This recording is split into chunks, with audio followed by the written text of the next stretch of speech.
ಬೋಧಿಸಿದ ಸಿದ್ಧ ಶ್ರೀ ಗುರುವೇ ನಿನಗಾರು ಸರಿಯಿಲ್ಲ ಭಕ್ತನಿಗೆ ಬುದ್ಧಿ ಕೊಡುವೇನು ಅನುಭವದ ಸಾರಥ ಅನುಭವಕ್ಕೆ ಬರಲೆಂದು ಸ್ವಾನುಭವದಿಂದೆ ಬರದಿರ್ಪೆ ಸಜ್ಜನರು ಮರ ಮುಟ್ಟಿ ನೋಡಿ ಜಗವಂದರೇನಿಲ್ಲ ಬಗೆಯಿಂದ ತೋರುವನು ಗಗನಾದಂತಾತ್ಮ ನೀನೆಂದು ಬಗೆಯೊಳಗೆ ಬಗೆದು ನೀನೆಂದು ಸುಖಿಯಾಗಿ ಅರಿವನ್ನರೊಳಗೊಂದು ಪರಿಯಾಗಿ ಜೀವೇಶ ಅರಿವಾಗಿ ತೋರುತ್ತ ಏನೆಂದು ಪಾದಿಯನು ತೊರೆ ಚಿತ್ತೊಂದೇ ಅಧಿಕಾರಿ ಬೇಡವೆಂಬುವನೆಂದು ವಾದಿಸಲು ಕಾಣಿಸಲು ವಾದವಿನ್ನೇಕೆ ಪರಿಪೂರ್ಣ ಬೊಮ್ಮವನೇ ಕಾಗರದಿ ಕಂಡು ಸುಖಿಯಾಗು ತನು ಕರುಣ ಪ್ರಾಣಾದಿ ಮನ ಬುದ್ಧಿ ಅಹಂಕಾರ ಕ್ರಿಯಾತ್ಮವಲ್ಲ ಒಪ್ಪದರಿಂದೆ ಗಣಕುಂಭದಂತೆ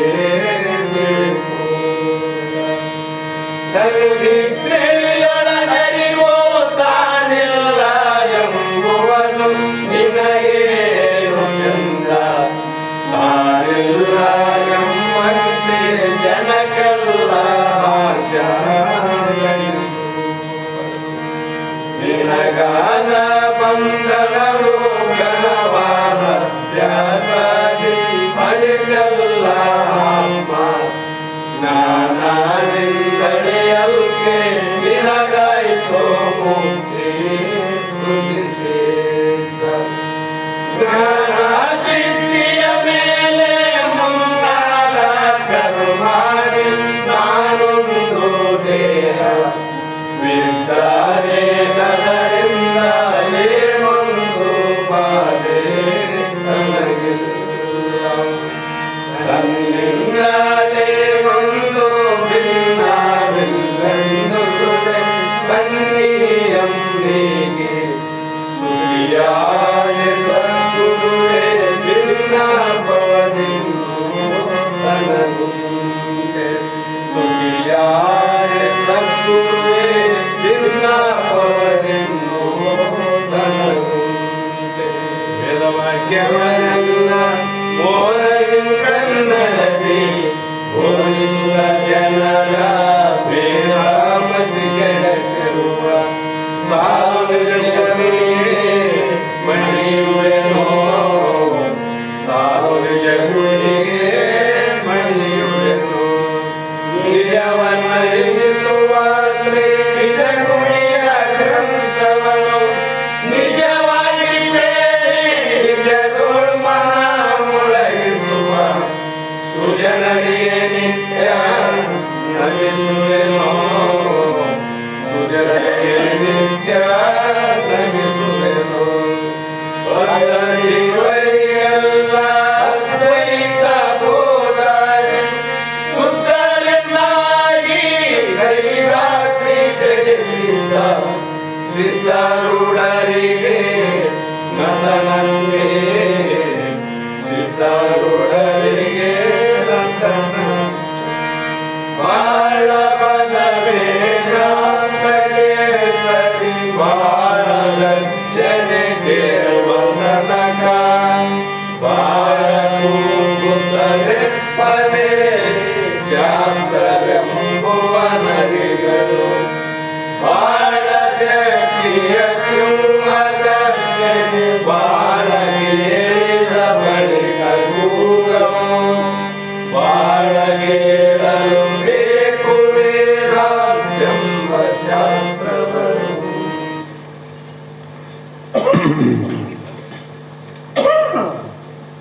Oh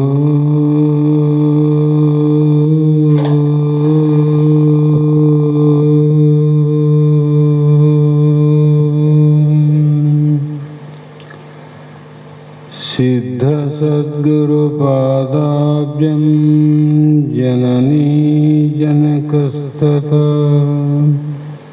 तत्त्वोपदेशकर्तारं नत्वा भक्तिपुरःसरम्। ध्यानमूलो गुरुर्मूर्ति पूजमूलो गुरुर्पादम् मंत्रमूलो गुरुर्वाक्यं मुक्तिमूलो गुरुकृपः।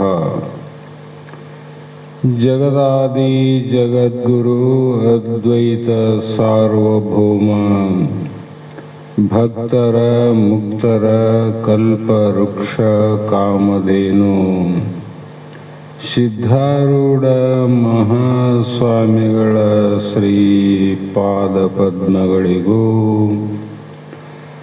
ಆರೂಢ ಜ್ಯೋತಿ ಸದ್ಗುರು ಶಿವಪುತ್ರ ಮಹಾಸ್ವಾಮಿಗಳ ಶ್ರೀ ಪಾದಗಳಿಗೂ ಶ್ರೋತ್ರಿಯ ಬ್ರಹ್ಮನಿಷ್ಠ ಬ್ರಹ್ಮಲೀನ ನಿರಂತರ ಜ್ಞಾನದಾಸೋಹಿಗಳಾದ ಸದ್ಗುರು ಬಸವಾನಂದ ಮಹಾಸ್ವಾಮಿಗಳ ಚರಣ ಕಮಲಗಳಿಗೂ ಅನಂತ ದೀರ್ಘ ದಂಡ ಪ್ರಣಾಮಗಳನ್ನು ಸಮರ್ಪಿಸುತ್ತ ಸದ್ಗುರು ಸಿದ್ಧಲಿಂಗಪ್ಪ ತಾತ ಕಪಗಲ್ ಇವರನ್ನು ಮನದೋಡು ಧ್ಯಾನಿಸುತ್ತ ತಮ್ಮೆಲ್ಲರಿಗೂ ಅನಂತ ವಂದನೆಗಳನ್ನು ಸಮರ್ಪಿಸುತ್ತ ಇವತ್ತಿನ ದಿನ ಶ್ರೀಮದ್ ಭಗವದ್ಗೀತೆ ಎನ್ನುವ ಗ್ರಂಥದ 13ನೆಯ ಸೂತ್ರದ 12ನೇ ನುಡಿ ಶ್ಲೋಕ ಇಂದಿನ ಆಧಾರದ ವಿಷಯವಾಗಿದ್ದು, ಹಿಂದೆ ಸುಮಾರು 7, 8, 9, 10, 11 ಶ್ಲೋಕದ ಪರ್ಯಂತರವಾಗಿ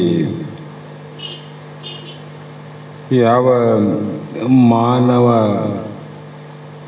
ಮನುಷ್ಯನಲ್ಲಿ ನಿಜವಾಗಿಯೂ ಇರಬೇಕಾದಂಥ ಕೆಲವು ಗುಣಲಕ್ಷಣಗಳನ್ನು ಹೇಳ್ತಾ ಬಂದರು.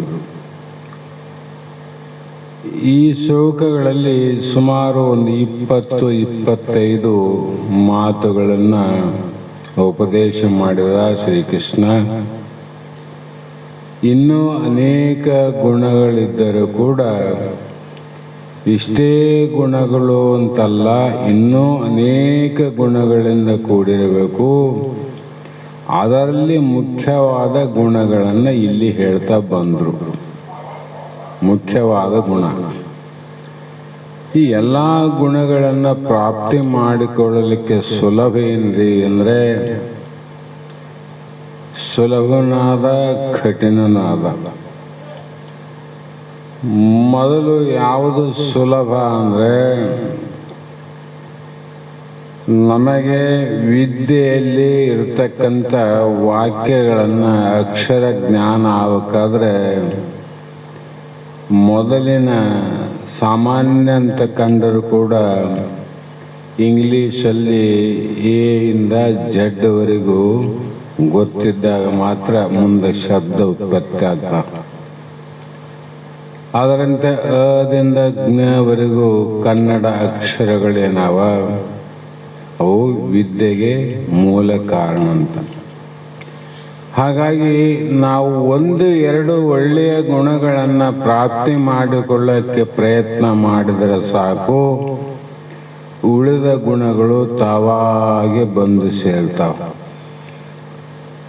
ಹಾಗೇನೆ ವಿರುದ್ಧವಾಗಿ ವಿಚಾರ ಮಾಡಿದರೆ 1-2 ಕೆಟ್ಟ ಗುಣಗಳನ್ನು ನಾವಿಟ್ಟುಕೊಂಡರೆ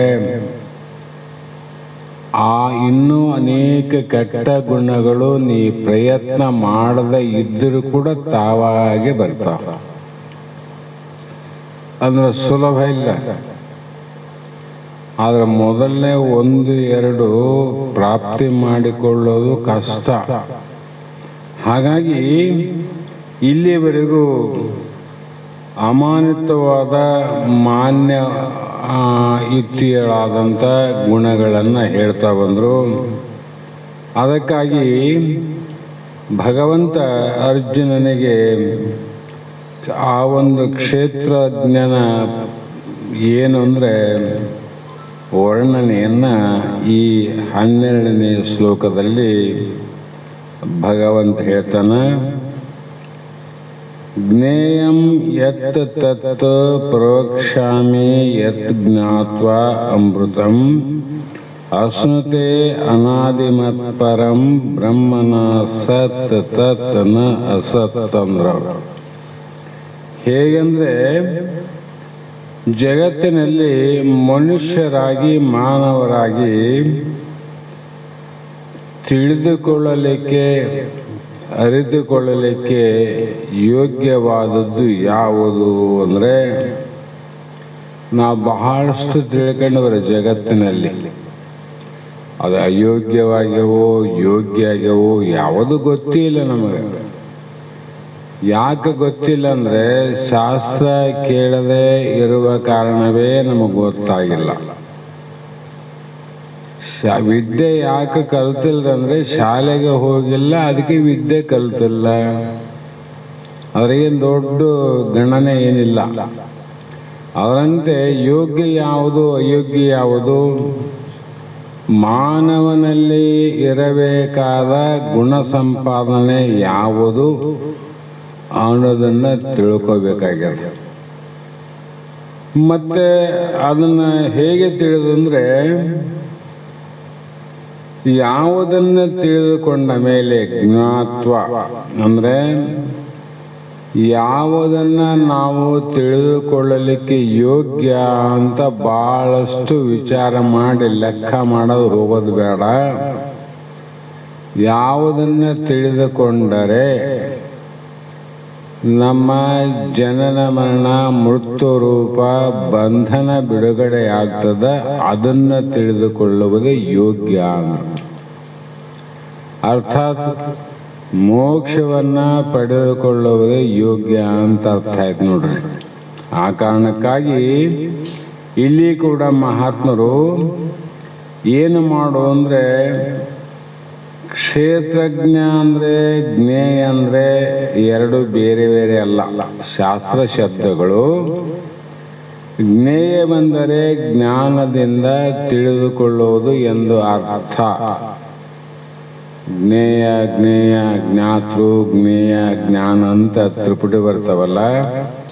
ಜ್ಞಾನದಿಂದ ತಿಳಿದುಕೊಳ್ಳುವುದು, ಅಜ್ಞಾನದಿಂದ ತಿಳಿದುಕೊಳ್ಳುವುದು ಜ್ಞೇಯ ಅಲ್ಲ. ಜ್ಞಾನದಿಂದ ತಿಳಿದುಕೊಳ್ಳುವುದೇ ಜ್ಞೇಯ.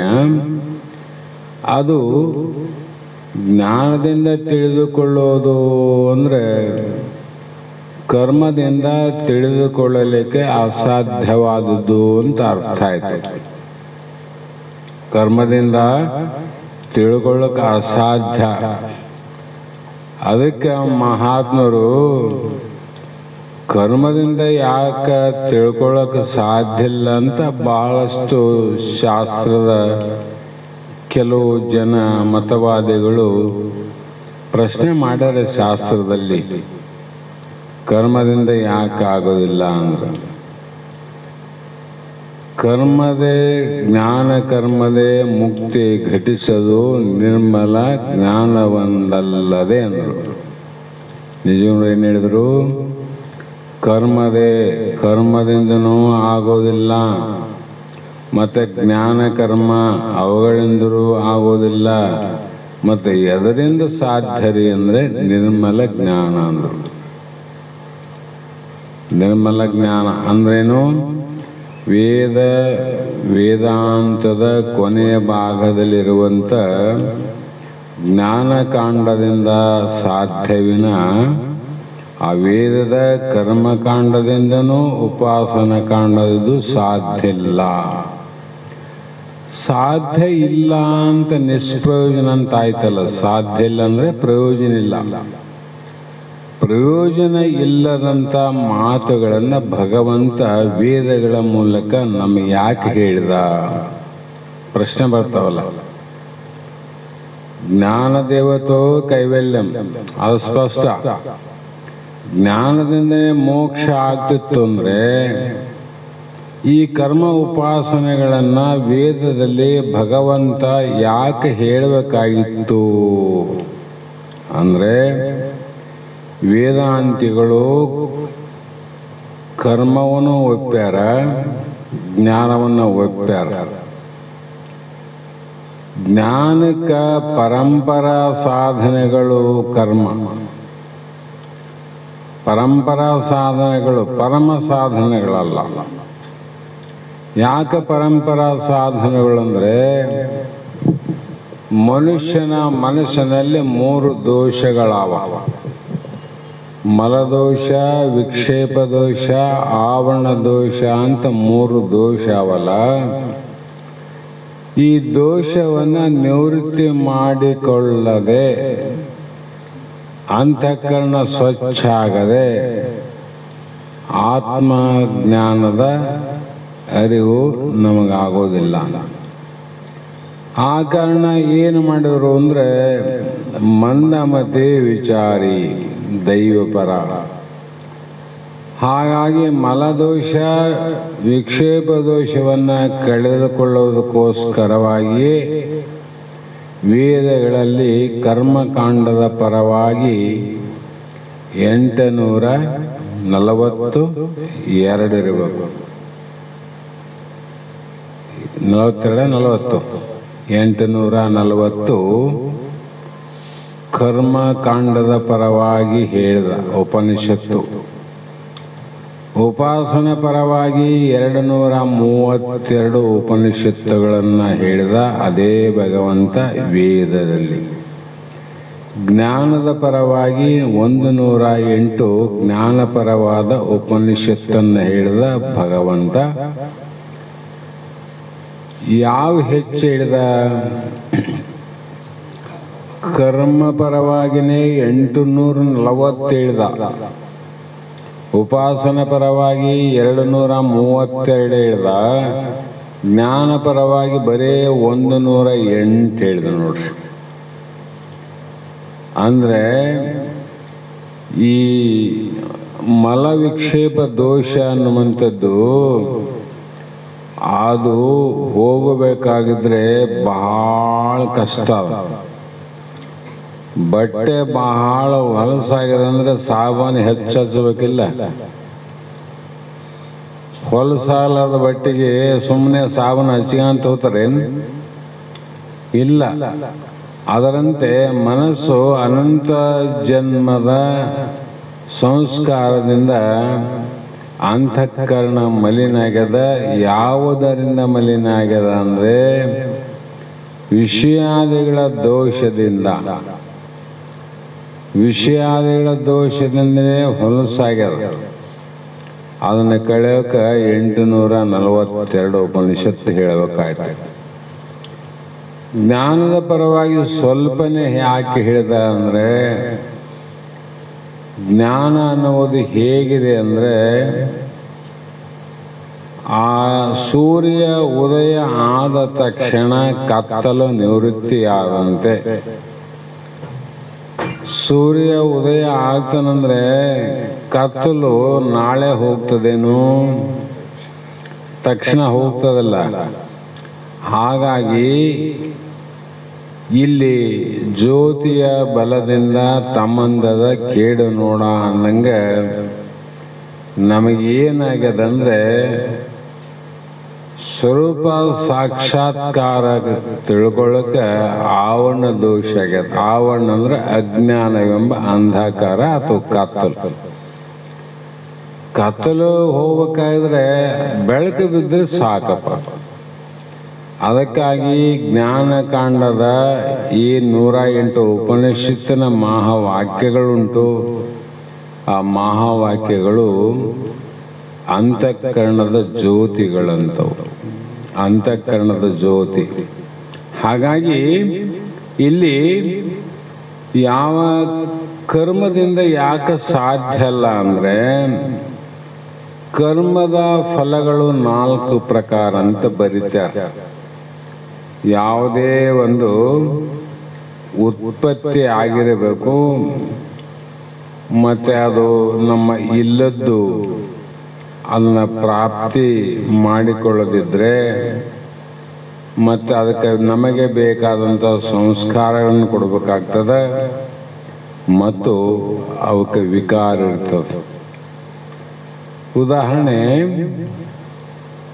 ನಮ್ಮ ದೇಹ ಏನಾಗ್ಯದ, ಉತ್ಪತ್ತಿ ಆಗ್ಯದಿಲ್ಲ, ಹುಟ್ಟ್ಯದಿಲ್ಲ. ಆಮೇಲೆ ಇದು ಪ್ರಾಪ್ತಿ ಎಂದು, ಅಂದರೆ ದೇಹವನ್ನು ಪಡೆದುಕೊಂಡದ ಯಾವುದು ಅಂದರೆ ಜೀವಾತ್ಮನಿಗೆ ಇದೊಂದು ದೇಹ, ಲಿಂಗಕ್ಕೆ ಒಂದು ಅಂಗ ಕಾಣ್ತದಿಲ್ಲ. ಇದು ಯಾಕೆ ಕಾಣ್ತದ? ಹುಟ್ಟ್ಯದ ಪ್ರಾಪ್ತಿ ಆಗ್ಯದ. ಅದಕ್ಕೆ ಸಂಸ್ಕಾರ ಕೊಡ್ತೇವೆ ನೋಡ್ರಿ ನಾವು. ಕೆಟ್ಟವ್ರನ್ನ ಒಳ್ಳೆಯವ್ರಾಗ್ರಿ ಅಂತೀವಿ, ಅಭ್ಯಾಸ ಮಾಡ್ರಿ ಅಂತೀವಿ, ಏನೋ ಒಂದು ಸಂಸ್ಕಾರ ಕೊಡಕ್ಕೆ ಬರ್ತದೆ. ಎಷ್ಟೇ ಸಂಸ್ಕಾರ ಕೊಟ್ಟರೂ ಕೂಡ ಇದಕ್ಕೆ ಕೊನೆಗೆ ವಿಕಾರ ಆಗ್ತದಿಲ್ಲ. ಮನೆ ಇದ್ದಿಲ್ಲ, ಮನೆ ಕಟ್ಟಿವಲ್ಲ ಮನೆ, ಮತ್ತು ಮನೆಗೆ ನಾವು ಸುಣ್ಣ ಬಣ್ಣ ಸಂಸ್ಕಾರ ಕೊಡ್ತೀವಿಲ್ಲ, ಕೊಡ್ತೀವಿ. ಆಮೇಲೆ ಅದು ವಿಕಾರ ಆಗ್ತದಿಲ್ಲ, ಆಗ್ತದೆ. ಆದರೆ ಆತ್ಮ ವಿಷಯದಲ್ಲಿ ಆ ರೀತಿಯಲ್ಲ. ಆತ್ಮನ ವಿಷಯದಲ್ಲಿ ಆ ರೀತಿ ಅಲ್ಲ. ಅಲ್ಲಿ ಕರ್ಮ ಮಾಡಕ್ಕೆ ಬರ್ತದೆ. ಮನೆ ಕಟ್ಟಬೇಕು, ಬಣ್ಣ ಹೊಡಿಬೇಕು ಅಂದರೆ ಕರ್ಮ ಮಾಡಬೇಕಲ್ಲ. ಆದರೆ ಇದು ಹಂಗಲ್ಲ. ಆತ್ಮ ನಿತ್ಯವಾದುದರಿಂದ ಇದಕ್ಕೆ ಉತ್ಪತ್ತಿ ಇಲ್ಲ. ಆತ್ಮ ಹುಟ್ಟಿದೇನು? ನಿತ್ಯ. ಆದರೆ ಹೇಗೆ ನಿತ್ಯ ಅಂದರೆ, ಏಕೋ ದೇವ ಸರ್ವಭೂತೇಶು ಗೂಢ, ಅದು ನಿತ್ಯ. ಅದು ನಿತ್ಯ ಅಲ್ಲ. ಅದೇ ಮನೆಯಲ್ಲಿರ್ತಕ್ಕಂಥ ಬೈಲಾದ, ಆ ಬೈಲೇನು ಈಗ ನಾವು ತಾಯಿ ಗರ್ಭದಿಂದ ಹುಟ್ಟಿದಂಗೆ ಇವತ್ತು ಹುಟ್ಟಿದೇನು? ಇಲ್ಲ. ಅದು ಅಪ್ರಾಪ್ಯ ಪ್ರಾಪ್ಯನು, ಪ್ರಾಪ್ಯ ಪ್ರಾಪ್ತಿ. ಮತ್ತು ಅದಕ್ಕೇನು ಸಂಸ್ಕಾರ ಕೊಡ್ತಾರೇನು? ಇಲ್ಲ. ಮತ್ತು ಕೊಡದೇ ಇದ್ದರೆ ಅದು ನಾಶ ಆಗ್ತದೇನು? ಇಲ್ಲ. ಹೌದಿಲ್ಲ? ಅದರಂತೆ ಈ ಕರ್ಮ ಫಲಗಳೇನವ ಇವಕ್ಕೆಲ್ಲ ಪಡೀಲಿಕ್ಕೆ ಹೇಳ್ಯಾರ ವಿನ ಆತ್ಮ ನಿತ್ಯನ. ಆ ಕಾರಣದಿಂದ ಇದಕ್ಕೆ ಅನ್ಯನ್ಯವಾಗಿಲ್ಲ, ಇದಕ್ಕೆ ಉತ್ಪತ್ತಿ ಇಲ್ಲ. ಅಂದರೆ ನಮಗಿಂತ ಅದು ಬೇರೆ ಇಲ್ಲ ಅಂತ. ಪ್ರಾಪ್ಯ ಪ್ರಾಪ್ತಿ ನೋಡ್ರದು. ಅಪ್ರಾಪ್ಯ ಪ್ರಾಪ್ತಿ ದೇಹ ಮೊದಲಿತ್ತೇನಿದು ಇಲ್ಲ. ಅದಕ್ಕಾಗಿ ಅಲ್ಲಿ ಇದು ಕೂಡ ಸಂಭವಿಸೋದಿಲ್ಲ. ಅಶುದ್ಧವಾದರೆ ಮಾತ್ರ ನಾವು ಶುದ್ಧ ಮಾಡಕ್ಕೆ ಬರ್ತದೆ ವಸ್ತು. ಮನೆ ಅಶುದ್ಧವಾಗಿದ್ರೆ ಅದಕ್ಕೆ ಶುದ್ಧ ಮಾಡಕ್ಕೆ ಬಣ್ಣ ಕೊಡ್ತೀವಿ. ಆದರೆ ಆತ್ಮನೇ ಪರಿಶುದ್ಧ ಅಲ್ಲ. ಪರಿಶುದ್ಧವಾಗಿದ್ದೆ ಅಂದರೆ ನಿನಗೆ ಯಾವ ಸಂಸ್ಕಾರ ಇಲ್ಲ. ಅದಕ್ಕೆ ವೇದಾಂತಗಳಲ್ಲಿ ಕಿತ್ತಿ ಹಾಕಿದ್ರು. ಬ್ರಾಹ್ಮಣ, ಶೂದ್ರ, ಕ್ಷತ್ರಿಯ, ವೈಶ್ಯ, ಯಾರಿಗೆ ಹೇಳ್ತಿದ್ದಂತ, ಯಾರಿಗೆ ಯಾವ ಸಂಸ್ಕಾರ ಕೊಡ್ತೀರಿ? ಆತ್ಮನಿಗೆ ಸಂಸ್ಕಾರ ಕೊಡಕ್ಕೆ ಬರೋದಿಲ್ಲ. ಯಾಕಂದ್ರೆ ಅವನು ಬ್ರಾಹ್ಮಣನಲ್ಲ, ಶೂದ್ರಲ್ಲ, ವೈಶ್ಯಲ್ಲ, ಕ್ಷತ್ರಿಯನಲ್ಲ. ಹಾಗಾಗಿ ಮತ್ತೆ ಅದು ಕೂಟಸ್ಥವಾಗಿರುವುದರಿಂದ ವಿಕಾರ ಇಲ್ಲ. ಬೈಲಿನಲ್ಲಿ ಮನೆ ಕೂಡಿರಲ್ಲ, ಅದಕ್ಕೆ ವಿಕಾರ ಆದೇನು? ಬೈಲಿಗೆ ವಿಕಾರ ಇಲ್ಲ, ಮನೆಗೆ ವಿಕಾರ. ಅದರಂತೆ ದೇಹಕ್ಕೆ ನಾವು ಸಂಸ್ಕಾರ ಕೊಡಬಹುದು, ಅದನ್ನು ಪಡೆಯಬಹುದು. ಅದನ್ನು ಶುದ್ಧ ಮಾಡಬಹುದು. ಆತ್ಮ ಹಾಗಿಲ್ಲ. ಅದಕ್ಕಾಗಿ ಆತ್ಮವೇ ಆಗಲಿ ಮುಕ್ತಿಯೇ ಆಗಲಿ ಕರ್ಮಜನ್ಯ ಫಲವಲ್ಲ, ಕರ್ಮದಿಂದ ಪಡಿತಕ್ಕಂಥದ್ದು ಅಲ್ಲ. ಯಾವುದರಿಂದ ಪಡೆಯೋದಕ್ಕೂ ಸಾಧ್ಯ ಅಂದರೆ ಜ್ಞಾನದೇವತೋ ಕೈವಲ್ಯಂ, ಜ್ಞಾನದಿಂದನೇ. ಹಾಗಾಗಿ ಇದು ವೇದಾಂತ ಶಾಸ್ತ್ರ ಕಾರಕ ಶಾಸ್ತ್ರ ಅಲ್ಲ ಅಂತಾರೆ. ಕಾರಕ ಶಾಸ್ತ್ರ ಬೇರೆ, ಜ್ಞಾಪಕ ಶಾಸ್ತ್ರ ಬೇರೆ. ಕಾರಕ ಶಾಸ್ತ್ರಗಳಂದ್ರೆ ವೈದಿಕ ಕರ್ಮಗಳಲ್ಲಿ ಹೇಳುವಂತ ಶಾಸ್ತ್ರಗಳು ಕಾರಕ ಶಾಸ್ತ್ರ ಅಂತ. ಆ ಕಾರ್ಯ ಮಾಡಬೇಕು. ಇದು ಏನು ವೇದಾಂತ ಅಂದ್ರೆ ಜ್ಞಾಪಕ ಶಾಸ್ತ್ರ. ಜ್ಞಾಪಕ ಬರೇ ನಮ್ಮನ್ನ ಮರೆತದ್ದನ್ನು ನಾವು ನೆನಪು ಮಾಡಿಕೊಳ್ಳೋದು ಅಷ್ಟೆ. ಮರೆತದ್ದನ್ನ ನೆನಪು ಮಾಡಿಕೊಳ್ಳೋದು. ಹಾಗಾಗಿ ಅದು ಜ್ಞಾನ ಅಗಮ್ಯ ಮಾತ್ರವಾಗಿದೆ. ಜ್ಞಾನ ಅಗಮ್ಯ ಅಂದ್ರು ಅದು ಇಷ್ಟೇ ಅಂತ ಹೇಳಂಗಿಲ್ಲ, ಅದು ಶಕ್ತಿ ಅಷ್ಟಾದ. ಹಾಗಾಗಿ ಈ ಮಾತನ್ನ ಯುದ್ಧ ರಂಗದಲ್ಲಿ ಕುರುಕ್ಷೇತ್ರದಲ್ಲಿ ಕಡಿಮೆ ಅವಧಿಯಲ್ಲಿ ಶ್ರೀಕೃಷ್ಣ ಭಗವಂತ ಅರ್ಜುನನಿಗೆ ಬೋಧ ಮಾಡಿದ. ಆ ಸ್ವಲ್ಪ ಸಮಯದಲ್ಲಿ ಹೇಳಿದಂಥ ಜ್ಞಾನದ ವಾಕ್ಯಗಳಿಂದ ಅರ್ಜುನ ಹೇಳಿದ, ಕೃಷ್ಣ ಭಗವಂತ ಸ್ಮೃತಿ ಲಬ್ಧ. ಏನು ಹೇಳಿದ? ನನ್ನ ಸ್ಮೃತಿ, ನಾನೇನು ಮರ್ತಿದ್ದೆ. ಏನು ಮರ್ತಾನ? ನಾವೇನು ಮಾಡ್ತೀವಿ? ಏನು ಮರ್ತಿಲ್ಲ, ನಮ್ಮನ್ನೇ ನಾವು ಮರ್ತೀವಿ. ಜಗತ್ತಿನಲ್ಲಿ ಕೆಲವು ವ್ಯಕ್ತಿಗಳು ಮರೆಯುವುದು ಸ್ವಭಾವ, ಮರಿತಾರಿಲ್ಲಂತಲ್ಲ.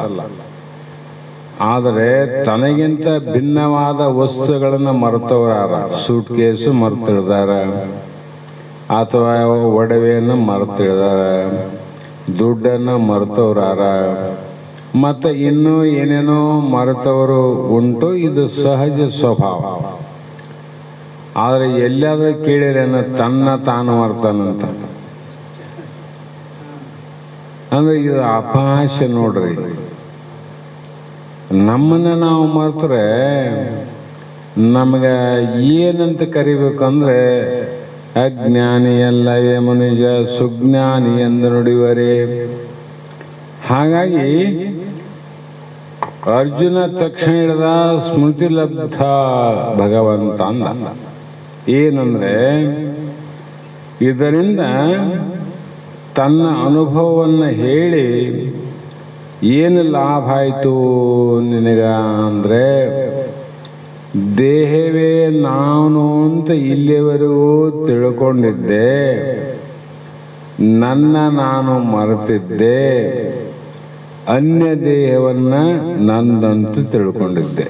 ನಮಗೂ ಅಷ್ಟೇ ಆಗಿದೆ. ಪಂಚಮಹಾಭೂತದ ದೇಹವನ್ನು ನಾವು ಅಂತ ತಿಳ್ಕೊಂಡಿವಿ. ಪಂಚಲಕ್ಷಣದಿಂದ ಕೂಡಿರುವಂಥ ಕೂಟಸ್ಥ ಸಚ್ಚಿದಾನಂದ ಪರಮಾತ್ಮನನ್ನು ಮರೆತೀವಿ ನೋಡ್ರಿ. ಎಷ್ಟೇ ವ್ಯತ್ಯಾಸ. ಆದರೆ ಕೆಲವು ಮಂದಿ ವಸ್ತುಗಳನ್ನು ಮರೆತರೆ ಅವು ಎಲ್ಲೆಲ್ಲೋ ದೂರದಲ್ಲಿ ಕಳೆದಿರ್ತಾವ, ಮರೆತಿರ್ತೀವಿ, ಯಾರ ಕೈ ಸಿಕ್ಕಿರ್ತಾವ, ಏನೇನೋ ಆಗಿರ್ತಾವ. ಅವುಗಳನ್ನು ಹುಡುಕಲಿಕ್ಕೆ ತಪಾಸಣೆ ಮಾಡಲಿಕ್ಕೆ ಹೋದರೆ ಎಷ್ಟೋ ಸಮಯ ಹಾಳಾಗ್ತದೆ. ಸಿಕ್ಕರೆ ಸಿಗಬಹುದು, ಸಿಗದೇ ಇದ್ರೆ ಇರಬಹುದು. ಸಿಗ್ತದಂತ ಗ್ಯಾರಂಟಿ ಇಲ್ಲ, ಕಳ್ಕೊಂಡಿವಂತ. ಆದರೆ ಭಗವಂತ ನಮ್ಮ ಶರೀರದಲ್ಲಿ ಹೆಂಗಿಟ್ಟನಂದ್ರೆ, ತಿಳ್ಕೊಂಡ್ರೆ ಯಾರು ತಿಳಿಲಿಕ್ಕೆ ಹೋಗ್ತಾರ ಅವ್ರಿಗೆ ಸಿಕ್ಕೇ ಸಿಗ್ತದೆ ನೋಡ್ರಿ. ಎಲ್ಲರಿಗೂ ಸಿಗ್ತದೆ. ಒಬ್ಬರಿಗೆ ಸಿಕ್ತು ಒಬ್ಬರಿಗಿಲ್ಲ ಅಂತಲ್ಲ, ಎಲ್ಲರಿಗೂ ಸಿಕ್ಕೇ ಸಿಗ್ತದೆ. ಆದರೆ ನಾವು ಹುಡುಕೋದು ನಡಿಬೇಕು, ಹುಡುಕಬೇಕಲ್ಲಪ್ಪ. ದೂರ ಆದೇನು? ದೂರವಿಲ್ಲವೋ ಮುಕ್ತಿ, ದೂರವಿಲ್ಲವೋ ಅಂತ ಪದ್ಯ ಹೇಳಿರಲ್ಲ. ನೀವು ಕಳ್ಕೊಂಡ ವಸ್ತು ಭಾಳ ದೂರ ಆದೇನು? ಬೆಂಗಳೂರು, ಮಡ್ರಾಸು, ಬಾಂಬೆ, ರಾಯಚೂರ ಕಳ್ಕೊಂಡದ್ದೇನು ಇಲ್ಲ. ನೀ ಕಳೆದ ವಸ್ತು ನಿನಗೆ ಭ್ರಮೆ ಆಗದ, ಅದು ದೂರನೇ ಇಲ್ಲ ಅಂದ್ರೆ ನಿನ್ನ ಸಮೀಪನೇ ಆದಂತ ಅರ್ಥ. ಅಂದಾಗ ಏನು ಮಾಡಬೇಕು? ದಶಮ ಪುರುಷನಂತೆ 10 ಮಂದಿ ಹೋಗಿ 9 ಮಂದಿ ಯಾವಂತ ತನ್ನ ಬಿಟ್ಟು ಎಣಿಕೆ ಮಾಡಿದಾಗ ದುಃಖ ಹೆಂಗಾಯ್ತು, ಅದೇ ಪ್ರಕಾರವಾಗಿ ಎಲ್ಲವನ್ನ ಎಣಿಸಿವಿ. 14 ಲೋಕ ಅಂತೀವಿ, ಸ್ವರ್ಗ ಅಂತೀವಿ, ನರಕ ಅಂತೀವಿ, ವೈಕುಂಠ ಅಂತೀವಿ, ಪಾತಾಳ ಅಂತೀವಿ, ಎಲ್ಲ ಲೋಕವನ್ನ ಎಣಿಸಿವಿ. ಹೌದ್ರಲ್ಲ? ಆದ್ರೆ ಎಣಿಸಿದವನ ನಾರ್ಯಾರೆಂಬ ಜ್ಞಾನ ಇಲ್ಲ ನಮಗೆ. ನನ್ನ ಬಿಟ್ಟು ಎಣಿಸೋದು. ಆಪ್ತ ಪುರುಷ ಬಂದು ಹೇಳ್ದ, ಇಲ್ಲ ನೀ ಕಳೆದವನು ನಾನು ನೋಡಿನಂದ. ಎಲ್ಲಿ ಆನ ಬಂದ್ರು, ಅಲ್ಲಿ ಆನ ತಡೆ ಅಂದ. ತಾಳಕ್ಕಾಗಲಿಲ್ಲ. ಮತ್ತೆ ನೀವ್ ಹೆಂಗೆ ಎಣಿಸಿರಿ ತೋರಿಸ್ರಿ ಅಂದ. ಅವನು 10 ಮಂದಿ ಎಲ್ಲರೂ ನಿಂದ್ರದು 1 ರಿಂದ 9 ಅನ್ನೋದು, 10ನೇದವನು ಇಲ್ಲ ಅನ್ನೋದು.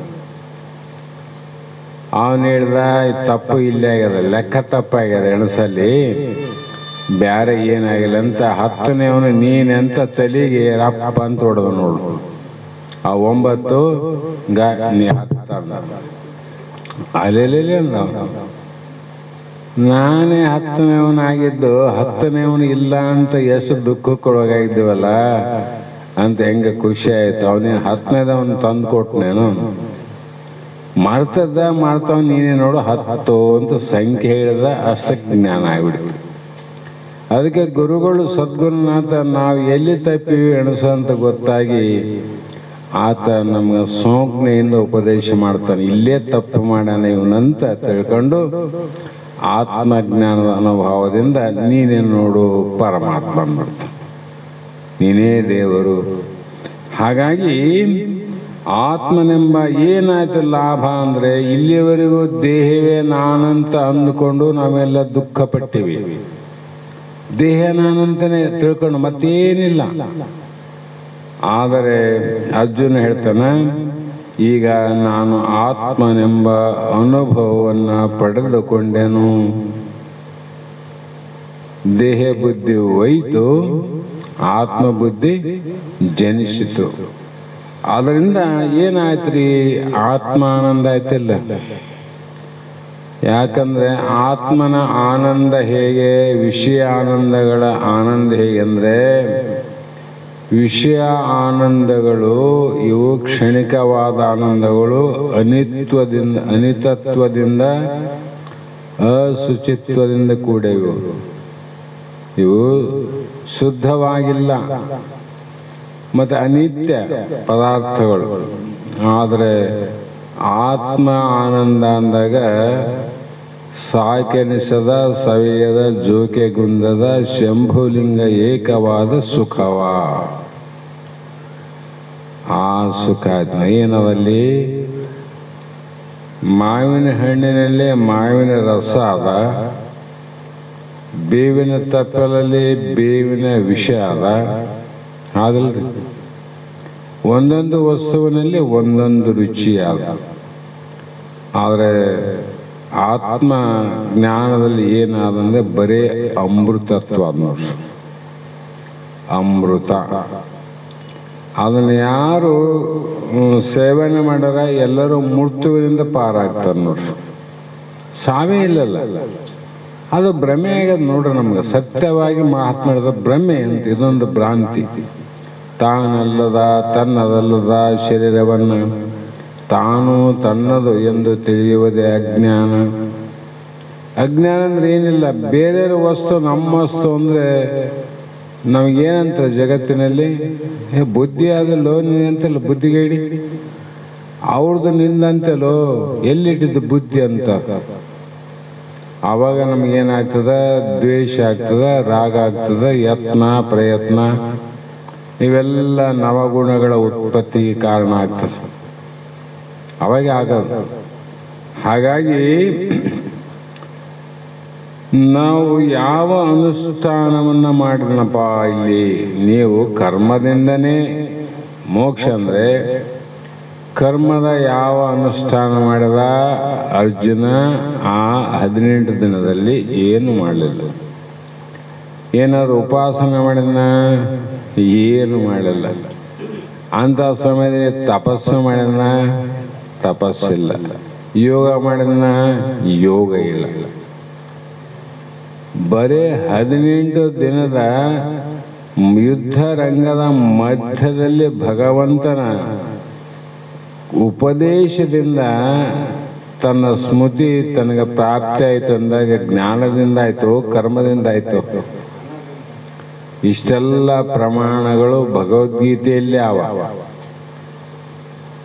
ನಿಜಗುಣದ ಶಾಸ್ತ್ರ ಇಲ್ಲ ಅವ.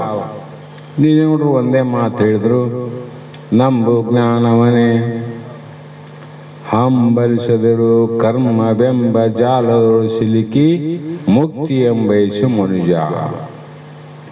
ನಿನಗ ಭುಕ್ತಿಯನ್ನ ಬಯಸಿ ಕರ್ಮ ಮಾಡು, ಮುಕ್ತಿ ಬಯಸಿ ಕರ್ಮ ಮಾಡಬೇಡಂದ್ರವ್ರು. ಅದಕ್ಕೆ ಮುಕ್ತಿ ಅಂತ ವಿಶೇಷಣ ಹೇಳ್ಯಾರ ಅವರು. ಆ ಶಬ್ದ ಯಾಕಿಟ್ರು? ಮುಕ್ತಿ ಬೇಕಾದವನು ನಂಬು, ಏನು ಜ್ಞಾನವನೇ ಹಂಬಲಿಸಿದರು, ಮತ್ತು ಇನ್ನೊಂದರ ಅಪೇಕ್ಷೆಯನ್ನ ನೀನು ಮಾಡಬೇಡ ಕರ್ಮವೆಂಬ ಜಾಲದೊಳು ಸಿಲುಕಿ ಅಂದ್ರೆ ಅವುಗಳಿಂದ ಬಂಧನ ಮತ್ತೆ ಹೆಚ್ಚಾಗ್ತದೆ, ಬಂಧನದಿಂದ ಬಿಡುಗಡೆ ಆಗೋದಿಲ್ಲ. ಈ ಅರ್ಜುನನ ಶ್ರೀಕೃಷ್ಣನ ಇವೆರಡು ಮಾತುಗಳ ಸಾಕು. ಜ್ಞಾನ ದೇವತೋ ಕೈವಲ್ಯ, ಜ್ಞಾನದಿಂದಲೇ ಮೋಕ್ಷ ಅನ್ನೋದಕ್ಕೆ ಪ್ರಮಾಣ ಕೊಟ್ಟರು ಅವರು. ಹಾಗಾಗಿ ಯಾವುದು ಮಾಡಲಿಲ್ಲ, ಅವನು ಅನುಷ್ಠಾನ ಮಾಡಲಿಲ್ಲ, ತಪಸ್ಸು ಮಾಡಲಿಲ್ಲ, ಕರ್ಮ ಮಾಡಲಿಲ್ಲ, ಯೋಗ ಮಾಡಲಿಲ್ಲ.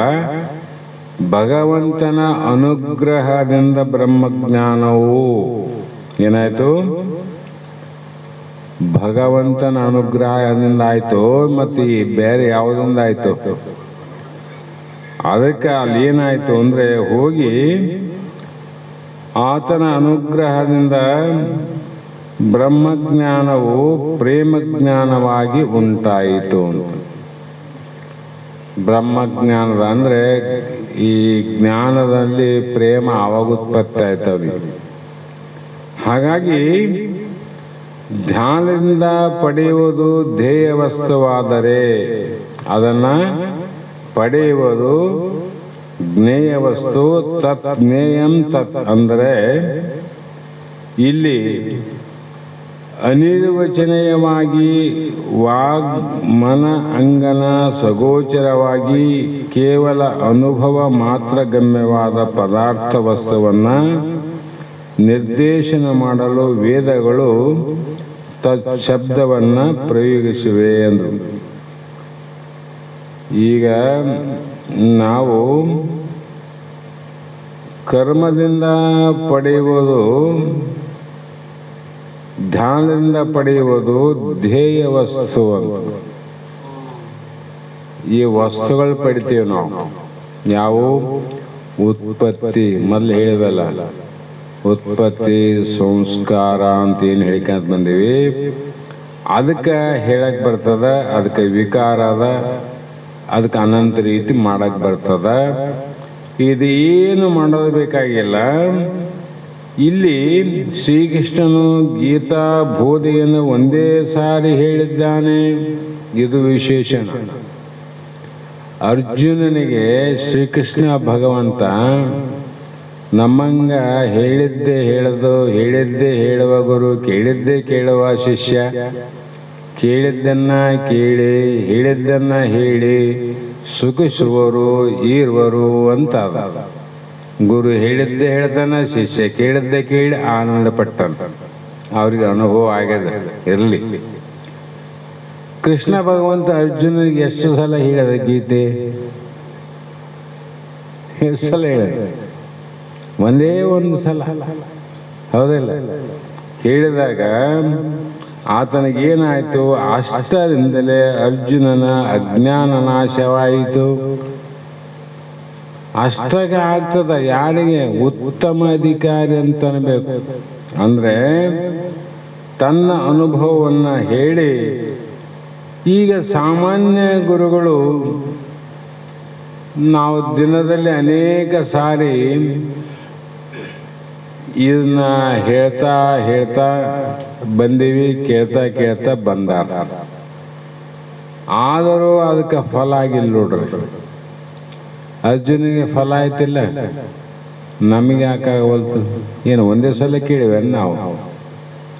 ಸಾವಿರಾರು ಸಲ ಈಗ ಕೇಳೀವಿ ನಾವು. ನೀನು ಆತ್ಮ ಇದ್ದಿ, ನೀ ಪರಮಾತ್ಮ ಇದ್ದಿ, ನಿನಗೆ ಜನನಿಲ್ಲ, ನಿನಗೆ ಮರಣ ಇಲ್ಲಪ್ಪ, ನಿನಗೆ ಹಸಿವಿಲ್ಲ, ತೃಷ ಇಲ್ಲ, ಹಿಂದ ಕರ್ಮಜನ್ಯ ಶರೀರ, ಕರ್ಮ ಮಾಡ್ಯದ, ಕರ್ಮ ಮಾಡಿ ಹುಟ್ಟ್ಯದ, ಕರ್ಮವನ್ನು ಅನುಭವಿಸಿ ಮತ್ತೆ ಸಾಯ್ತದ.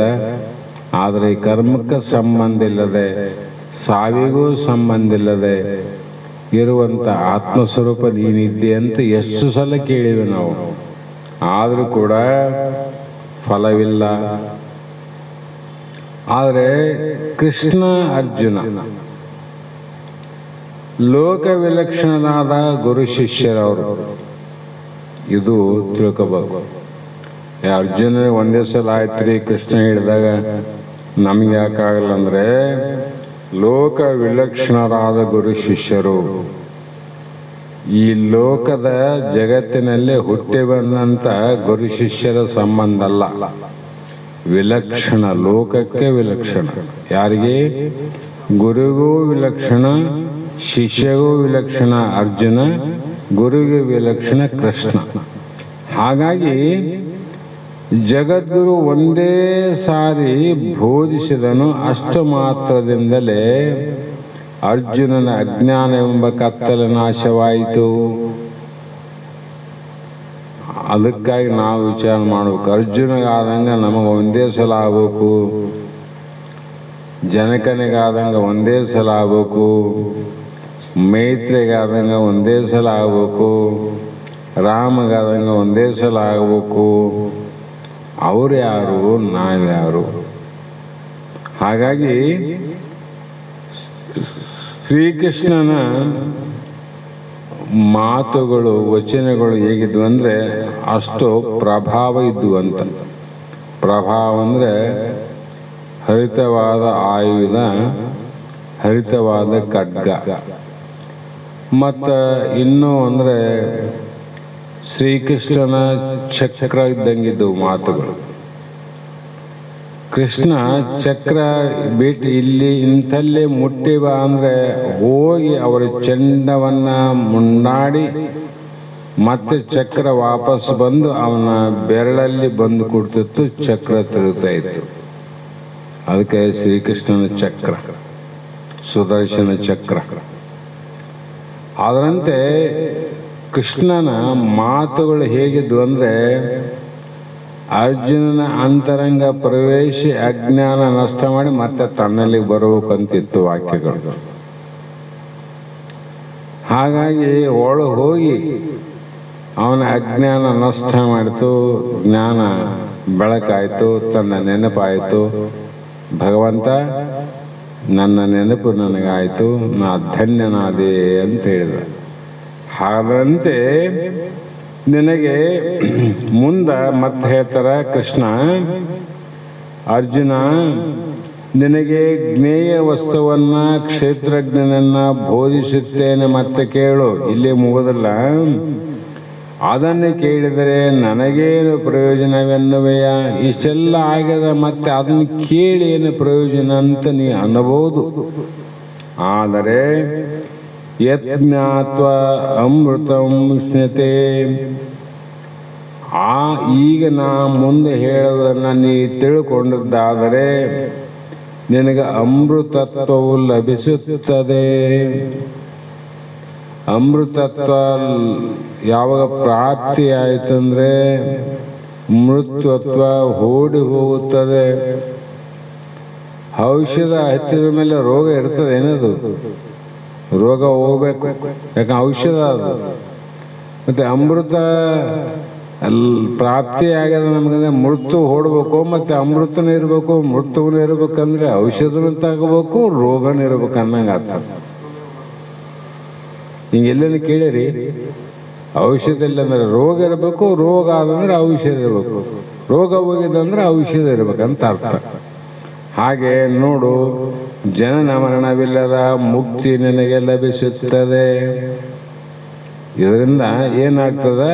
ಜನನ ಮರಣ ಇಲ್ಲದ ಮುಕ್ತಿ. ನಮಗೆ ಜನನ ಮರಣದ ಮುಕ್ತಿಗಳು ಬಹಳ ಆಗ್ಯಾವ. ಹಿಂದಿನ ಎಷ್ಟೋ ಜನ್ಮದಲ್ಲಿ ಎಷ್ಟೋ ಸಲ ಪುಣ್ಯ ಮಾಡಿ ಸ್ವರ್ಗಕ್ಕೆ ಹೋಗಿ ಬಂದೀವಿ, ನಾವು ನರಕಕ್ಕೂ ಹೋಗಿ ಬಂದೀವಿ, ಮತ್ತು ಇನ್ನೊಂದು ಲೋಕಕ್ಕೆ ಹೋಗಿ ಬಂದವರೀವಿ ನಾವು. ಯಾಕಂದರೆ ಹಲವು ಜನ್ಮದ ಸಂಸ್ಕಾರಗಳು ನಮಗಾವ. ನಾವು ಬಹಳ ಜನ್ಮದಲ್ಲಿ ಹೋಗಿ ಬಂದೀವಿ ಅನ್ನೋದಕ್ಕೆ ಸೂಚನೆ ಹೇಳ್ತಾರೆ ಸದ್ಗುರು ಬಸವಾನಂದರು ಕೂಡ. ನಿಮಗೆ ಹೇಳ್ಯಾರ, ನನಗೂ ಹೇಳ್ಯಾರ. ನೋಡ್ತಮ್ಮ, ಒಂದು ಶಿಶು ಜನನ ಆಯಿತು ಮನೆಯಲ್ಲಿ ಅಂದಾಗ ಅದು ಏನು ಮಾಡ್ತದಂದ್ರೆ ಸುಮ್ಮನೆ ಎಚ್ಚರದಂಗೆ ಬೀಳ್ತದೆ ಪ್ರಜ್ಞಾಹೀನವಾಗಿ. ಮತ್ತೆ ಸ್ವಲ್ಪ 2-3 ದಿನದಲ್ಲಿ ಕೈ ಕಾಲು ಹಿಂಗೆ ಅಂತದ ಮಕ್ಕಂಡಲ್ಲಿ. ಅಂದ್ರೇನು? ಕತ್ತೆಯ ಸಂಸ್ಕಾರ. ಪೂಜಾರಿ ಹಿಂದ ಕತ್ತೆ ಆಗಿ ನಾನು ಹುಟ್ಟಿದ್ದೆ ಅಂತ ಸೂಚನೆ ಹೇಳ್ಕೊಡ್ತದ. ನೀನು ಕಂಡಿಡಕ್ಕಾಗದಿದ್ರೆ ಅದು ಸೂಚನೆ ಹೇಳ್ತದ. ಆಮೇಲೆ ಸ್ವಲ್ಪ ದಿನ ಆಮೇಲೆ ಹೊಟ್ಟೆ ಹಚ್ಚಿ ಹಿಂಗೆ ಮುಂದಕ್ಕೆ ಹೋಗೋ ಪ್ರಯತ್ನ ಮಾಡ್ತಾರೆ. ಅದು ಹಿಂಗೆ ಹೋಗೋದು ಯಾವುದು? ಹಾವಲ್ಲ. ಮತ್ತು ಹಾವಿನ ಸಂಸ್ಕಾರ ಇದಕ್ಕೆ ಬರಬೇಕಾದ್ರೆ ಹಾವಾಗಿ ಅನುಭವ ಇದ್ರೆ ಬಂತು, ಇಲ್ಲನೇ ಬರ್ತದ. ಅದಿಲ್ಲ, ನಾನು ಆ ಜನ್ಮನು ಎತ್ತಿ ಬಂದೀನಿ ಅಂತ. ಮತ್ತು ಮುಂದೆ ಏನು ಮಾಡ್ತದಂದ್ರೆ 2 ಕೈ 2 ಕಾಲನ್ನು ಹಚ್ಚಿ ಅಂಬೆಗಾಲ ಇಲ್ಲಿಗೆ ಶುರು ಮಾಡ್ತಾರೆ. ಹೌದಾ? ಅಂದ್ರೆ ಇಂದ ಪಶು ಪಾಪಾನುಗುಣದಿಂದ ಆ ಪಶು ಆಗಿ ಆ ಪಶುವಿನ ಸಂಸ್ಕಾರ ಈಗ ಬಂದ ಲಕ್ಷಣ ಇರ್ತಾವು. ಮತ್ತು ಆಮೇಲೆ ಸ್ವಲ್ಪ ದಿನ ಆಮೇಲೆ ಎದ್ದು ನಿಲ್ಲಲಿಕ್ಕೆ ಪ್ರಯತ್ನ ಮಾಡ್ತದ. ಹಿಂಗೆ ಹೇಳಿದ್ರಾಗ ಉಳ್ಳೆಳ್ಳಿ ಬೀಳ್ತಾವಿಲ್ರಿ. ಅಂದ್ರೆ ಏನಾಯಿದ್ವಿ? ಬಳ್ಳಿ ಗಿಡ ಆ ಒಮ್ಮೆಲೆ ಮರ ಆಗಿ ನಿಂತಂಗ ನಟ್ಟಾಗ ನಿಂದ್ರಂಗಿಲ್ಲ, ಹಿಂಗೆ ಅಲಗಾಡಿಕೆ ಅಂತ ಹೋಗ್ತಾವ. ಆಮೇಲೆ ಎದ್ದು ಪೂರ್ತಿ ಸ್ವತಂತ್ರವಾಗಿ ನಿಂದಿರ್ತದಲ್ಲ, ಅದು ಏನು ಸಂಸ್ಕಾರ? ಗಿಡದ ಸಂಸ್ಕಾರ, ಮರದ ಸಂಸ್ಕಾರ. ಇಷ್ಟೆಲ್ಲ ಸಂಸ್ಕಾರ ಹೇಳ್ತೀವಿಲ್ಲ, ನಮ್ಮಲ್ಲಿ ನಾವಿಲ್ಲ ಅಂದ ನಾವು ಹಲವು ಜನ್ಮಗಳನ್ನು ಎತ್ತಿ ಇಲ್ಲಿಗೆ ಬಂದೀವಿ ಅಂತ ಅರ್ಥ ಮಾಡ್ಬೇಕೀಗ. ಇದರಂತೆ ದೈವಿ ಸಂಸ್ಕಾರ ಇರ್ತಾವ ಕೆಲವು ಹುಡುಗರಿಗೆ. ಹುಟ್ಟಿದಾಗ ದೈವಿ ಸಂಸ್ಕಾರ, ದೇವರ ಸಂಸ್ಕಾರ, ಧರ್ಮ ನೀತಿ ಸಂಸ್ಕಾರ ಇರ್ತಾವ. ಅಂದ್ರೆ ಈ ಧರ್ಮಶಾಸ್ತ್ರ ಮತ್ತೆ ಭೋಗದ ಬಗ್ಗೆ ಇರ್ತಾವ, ರೋಗದ ಬಗ್ಗೆ ಇರ್ತಾವ. ಉತ್ತಮ ಭೋಗ ಸ್ವರ್ಗದಾಗ ಅದಿಲ್ಲ. ಆ ಭೋಗ ಇಲ್ಲಿ ಅದಕ್ಕೆ ಬೇಡ್ತದಂದ್ರೆ ಅಲ್ಲಿಗೆ ಹೋಗಿ ಬಂದದ, ಅದು ತಿಂದದ, ಅದಕ್ಕೆ ಇಲ್ಲಿ ಬಯಸ್ತದ. ಅಂದ್ರೆ ನಾವು ಎಲ್ಲ ಕಡೆ ಹೋಗಿ ಬಂದವ್ರಂತ ಅರ್ಥ ಆಯ್ತಲ್ಲ. ಎಲ್ಲ ಕಡೆ ಹೋಗಿ ಬಂದಿ, ಆದ್ರೂ ಕೂಡ ಇಷ್ಟೆಲ್ಲ ಮಾಡಿ ಬಂದೀವಿ. ಬಂದರೂ ಕೂಡ ನಮಗೆ ಅಮೃತತ್ವ ಪ್ರಾಪ್ತಿ ಆಗದೇನು ಇಲ್ಲಿವರೆಗೂ? ಇಲ್ಲಲ್ಲ. ಅಂದರೆ ಯಾವಾಗೋ ಒಂದೇ ಒಂದು ಸಲ ಕೃಷ್ಣ ಭಗವಂತನ ಅನುಗ್ರಹದ ಮಾತುಗಳನ್ನು ಕೇಳಿದ ಅರ್ಜುನನಿಗೆ ತಕ್ಷಣದಲ್ಲಿ ಅದರ ಲಾಭ ಆಯ್ತಂದ್ರೆ ನಮಗೂ ಕೂಡ ಆ ಲಾಭ ಆದರೆ ಮಾತ್ರ ಆ ಉಪದೇಶ ಸಾರ್ಥಕ ಆಗ್ತದೆ. ಸಾರ್ಥಕ. ಅದಕ್ಕೆ ಹಸಿಯ ಮಡಿಕೆಯಲ್ಲಿ ನೀರು ತುಂಬಿದರೆ ನಿಲ್ಲುವುದೇ ಅಂದ್ರೆ ಮಹಾತ್ಮ ಒಂದು ಕಡೆ ದೃಷ್ಟಾಂತ ಕೊಡ್ತಾರೆ. ಹಸಿದ ಅಂದ್ರೆ ಕುಂಬಾರ ಮಣ್ಣಿನಿಂದ ಕೊಡ ಮಾಡ್ತಾನ, ಸುಟ್ಟಿಲ್ಲ, ನೀರು ಹಾಕಿದ, ಅವು ಸೋರ್ತಾವ, ನಿಂದಿರ್ತಾವ, ಸೋರೆ ಹೋಗ್ತಾವ. ಸುಟ್ಟ ಮಡಿಕೆ ಅಲ್ಲದೆ. ಸುಟ್ಟ ಮಡಿಕೆಯಲ್ಲಿ ನೀರು ಹಾಕಿದ್ರೆ ನಿಲ್ತಾವಿನ ಹಸಿ ಮಡಿಕೆಯಲ್ಲಿ ಎಷ್ಟು ನೀರು ಹಾಕಿದ್ರು ಕೂಡ ಸೋರೆ ಹೋಗ್ತಾ. ಅದಕ್ಕೆ ನಿಷ್ಠೆ ಇಲ್ಲದ ಶಿಷ್ಯನಿಗೆ ಒತ್ತಿ ಕೊಟ್ಟ ಉಪದೇಶವು ಯಾರಿಗೆ? ಸುಡಲಾರದ ಗಡಿಗೆ ನೀರು ತುಂಬಿದ್ರೆ ಹೆಂಗೆ ಬರ್ತ? ಅದಂತೆ ಅಧಿಕಾರಿಯಲ್ಲದ ಅನಾಧಿಕಾರಿಯಲ್ಲಿ ಬಿತ್ತಿದ ಅಮೃತತ್ವ ಸೋರಿ ಹೋಗ್ತದ, ಅವನು ಕುಡಿಯಕ್ಕಿಲ್ಲ. ಹಾಗಾಗಿ ವಿಚಿತ್ರ ಏನಂದ್ರೆ ಮುಕ್ತಿಯು ಲಭಿಸುತ್ತದೆ, ಮುಕ್ತಿ ಕರ್ಮ ಫಲವಲ್ಲವೆಂದು ಹಿಂದೆ ಹೇಳಿದರು. ಯಾವುದರ ಫಲಪ? ಜ್ಞಾನ ದೇವತು ಕೈವಲ್ಯಂ, ಜ್ಞಾನದ ಫಲ.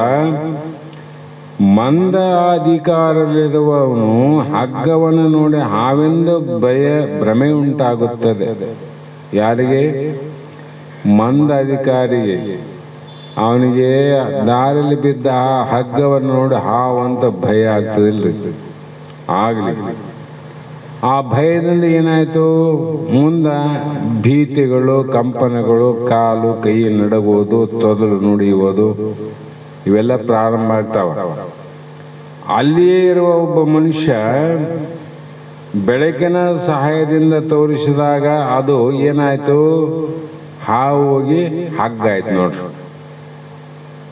ಹಾವು ಹೋಗಿ ಹಗ್ಗ ಆಯ್ತು ಅಂದ್ರೆ ಮೊದಲು ಹಾವಿತ್ತಂತ ಅರ್ಥ ಅಲ್ಲ, ಹಾವಿನ ಭ್ರಮೆ ಹೋಯಿತು. ಹಾವಿನ ಭ್ರಮೆ ಜ್ಞಾನ, ಇದು ಅನ್ಯಥಾ ಜ್ಞಾನ ಅಂತಾರ. ನಮಗೆ ಒಂದು ತಪ್ಪಿತಂದ್ರೆ ಅನ್ಯತಾ ಇರುವಂತ ಹಗ್ಗದಲ್ಲಿ ಅನ್ಯತಾ ಹಾವು, ಅನ್ಯ ಅಂದ್ರೆ ಹಾವು. ಆ ಹಾವಿನ ಜ್ಞಾನ ಅದಕ್ಕೆ ಅದರಿಂದ ಭಯ, ಕಂಪನ, ಭೀತಿ ಎಲ್ಲ ಪ್ರಾರಂಭ ಆದ ನೋಡ್ರಿ. ಇಷ್ಟಕ್ಕೆಲ್ಲ ಅನ್ಯತಾ ಜ್ಞಾನವೇ ಕಾರಣ ಅಲ್ಲ. ಹಾಗಾಗಿ ಇಲ್ಲಿ ಹಾವೆಂದು ತಿಳಿದವನು ಹಗ್ಗೆಂದು ತಿಳಿಯಲು ಏನು ಬೇಕಾಯ್ತಪ್ಪಲ್ಲಿ? ಏನು ಬೇಕಿಲ್ಲ. ಯಾವ ಪ್ರಯತ್ನವೂ ಇಲ್ಲದೆ ಯಥಾರ್ಥ ಜ್ಞಾನದ ಭಯ ನಿವೃತ್ತಿ ಆಯಿತು. ಯಥಾರ್ಥ ಜ್ಞಾನದಿಂದ ಭಯ ನಿವೃತ್ತಿ ಆಯ್ತಲ್ಲ. ಯಥಾರ್ಥ ಏನದಲ್ಲಿ? ಹಗ್ಗ ಅದಲ್ಲ. ಮತ್ತೆ ಹಗ್ಗದ ಜ್ಞಾನ ಬೆಳಕಿನ ನೋಡಿದಾಗ ಮತ್ತೆ ಯಥಾರ್ಥ ಆಗ್ಬಿಟ್ಟು ಮನುಷ್ಯ ಭಯ ಹೋಯ್ತು, ಭೀತಿ ಹೋಯ್ತು, ಅಂಜಿಕೆ ಹೋಯ್ತು, ಎಲ್ಲ ಹೋಯ್ತು. ಅದರಂತೆ ತ್ರಿಕಾಲದಲ್ಲಿಯೂ ಅದು ಹಗ್ಗವೇ. ಅವನು ನೋಡೋದಕ್ಕಿಂತ ಮುಂಚೆ ಹಗ್ಗನಿತ್ತು. ಹಾವಂತ ತಿಳ್ಕೊಂಡಾಗನು ಹಗ್ಗ ಅದ, ಹಗ್ಗವೇ ಅಂತ ತಿಳ್ಕೊಂಡಾಗ ಹಗ್ಗನೇ ಅದ. ಭೂತಕಾಲದಲ್ಲಿ ಹಗ್ಗ, ಭವಿಷ್ಯತ್ ಕಾಲದಲ್ಲಿ ಹಗ್ಗ, ವರ್ತಮಾನ ಕಾಲದಲ್ಲಿ ಹಗ್ಗ. ಹಾಗಾಗಿ ಹೀಗೆ ಇದ್ದರೂ ಕೂಡ ನೀನು ಕ್ಷೇತ್ರಜ್ಞನು, ನಿನಗೆಂತ ಬೇರೆ ಇಲ್ಲ. ನಿನಗೆಂತ ನೀನು ಮೂರು ಕಾಲದಾಗಿರೋವನು. ಯಾವಾಗ? ಹುಟ್ಟೋದಕ್ಕಿಂತ ಮುಂಚೆ ನಾವೀವಿ, ಈ ದೇಹ ತೊಟ್ಟಾಗನು ನಾವಿ, ಮತ್ತೆ ದೇಹ ಬಿಟ್ಟಾಗನು ನಾವಿರೋರೆ. ಒಂದು ಶರೀರ ಅದ, ಶರೀರ ಮೇಲೆ ಒಂದು ಅಂಗಿ ಹಾಕ್ತೀವಿ. ಅಂಗಿ ಹಾಕಿದ ಮೇಲೆ ಶರೀರ ಹುಟ್ಟದನು. ಶರೀರ ಹುಟ್ಟದ ಮೊದಲು, ಆಮೇಲೆ ಅಂಗಿ ಹಾಕಿವಿ. ಅದ್ರ ಮೇಲೆ ಅಂಗಿ ಹಾಕಿವಿ ಅಂದ್ರೂ ಕೂಡ ಶರೀರಕ್ಕಿಂತ ಬೇರೆ ಅದು. ಶರೀರಕ್ಕೆ ಚರ್ಮದಂಗ ಅಂಟಿಕೊಂಡದು, ಬೇರೆ ಇಲ್ಲ. ಬೇರೆ ಇದ್ದದಕ್ಕೆ ಅದನ್ನ ಬಿಚ್ಚಕ್ಕೂ ಬರ್ತದ, ಉಚ್ಚಕ್ಕೂ ಬರ್ತದ, ಮತ್ತೆ ತೊಡಕ್ಕೂ ಬರ್ತದ. ಹೌದಲ್ರಿ? ಅದು ಕೂಡಿತ್ತಂದ್ರೆ ಹೆಂಗ್ ಬಿಚ್ಚುತ್ತೆ ಅಂಗಿ? ಅದು ನಮ್ಮ ದೇಹ ಹೆಂಗದ, ದೇಹದ ಆಕಾರನ ಅಂಗಿ ಅದ. ಆದ್ರೆ ದೇಹಕ್ಕಿಂತ ಅಂಗಕ್ಕಿಂತ ಅಂಗಿ ಬೇರೆ ಅದ. ಇಂಥ ಅಂಗಿಗಳು ಎಷ್ಟು ತೊಡ್ತೀವಿ? ಆಯುಷ್ಯ ಮುಗಿದ್ರೊಳಗಾಗಿ 50-100 ಅಂಗಿಗಳು ಆಗ್ತಾವ. ವರ್ಷಕ್ಕೆ 2 ಅಂಗಿ ಅಂದ್ರೂ ಅಷ್ಟಾಗ್ತದೆ. ಈ 100 ಅಂಗಿ ಧರಿಸಿ ಬಿಟ್ಟಿವಲ್ಲ, ಹಾಕೋದು ಬಿಡೋದು, ಹಾಕೋದು ಬಿಡೋದು, ತೊಡೋದು ಮತ್ತೆ ಬಿಡೋದು ಅಂತ. ದೇಹ 100 ಆಗ್ಯವನು. ಒಂದೇ ದೇಹ 100 ಅಂಗಿ ತೊಟ್ಟಿವಿ, 100 ಅಂಗಿ ಬಿಟ್ಟಿವಿ. ಅದ್ರಾಗ ಎಂಥ ಅಂಗಿ ತೊಟ್ಟಿವಿ, ಯಾರ್ಯಾರಿಗೆ ಎಷ್ಟೆಷ್ಟು ಯೋಗ್ಯತೆ ಅದ ಅಂತಂತ ಕಿಮ್ಮತ್ತಿನ ಬಟ್ಟೆಯ ಧರಿಸಿವಿ ನಾವು. ಬಡವರು ಸಾಧಾರಣ ಬಟ್ಟೆ ಹಾಕ್ಯಾರ, ಸಾಧಾರಣ ಸೀರೆ ತೊಡ್ತಾರ, ಶ್ರೀಮಂತರು ಕಿಮ್ಮತ್ತಿನ ತೊಡ್ತಾರ. ಹೌದಲ್ಲ, ಅವರವರ ಯೋಗ್ಯತೆ ಮೇಲೆ ಅಂತ.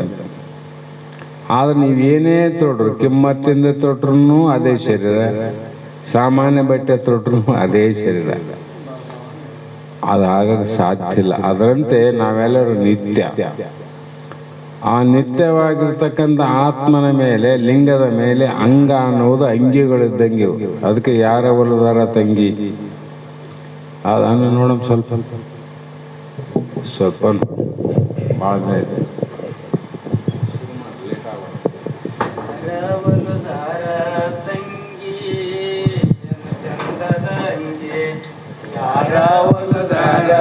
ತಂಗಿ ಚಂದದ ಅಂಗಿ, ಯಾರ ಹೊಲದಾರ ತಂಗಿ ಏನು ಚಂದದ ಅಂಗಿ, ಯಾರ ಹೊಲದಾರ ತಂಗಿ ಏನು ಚಂದದ ಅಂಗಿ, ಯಾರ ಹೊಲದಾರ ತಂಗಿ ಆರೋವೆ ಕಾರದಂಗೆ, ಯಾರ ಹೊಲದಾರ ತಂಗಿ ಆರವಿ ಕಾರದ ಅಂಗಿ, ಎಂದಾದರೊಂದೇನ ಎಂದಾದರೊಂದೇನ ಹರಿದು ಹೋಗುವ ಹಂಗೆ, ಯಾರ ಹೊಲದಾರ ತಂಗಿ ಏನು ಚಂದದ ಅಂಗಿ, ಯಾರ ಹೊಲದಾರ ತಂಗಿ ಏನು ಚಂದದ ಅಂಗಿ, ಪಂಚವರ್ಣದ ಅಂಗೆ ಹಂಚಿಕಲಿಂದ ಒಲುದನ ತಂಗೆ, ಪಂಚವರ್ಣದ ಅಂಗಿ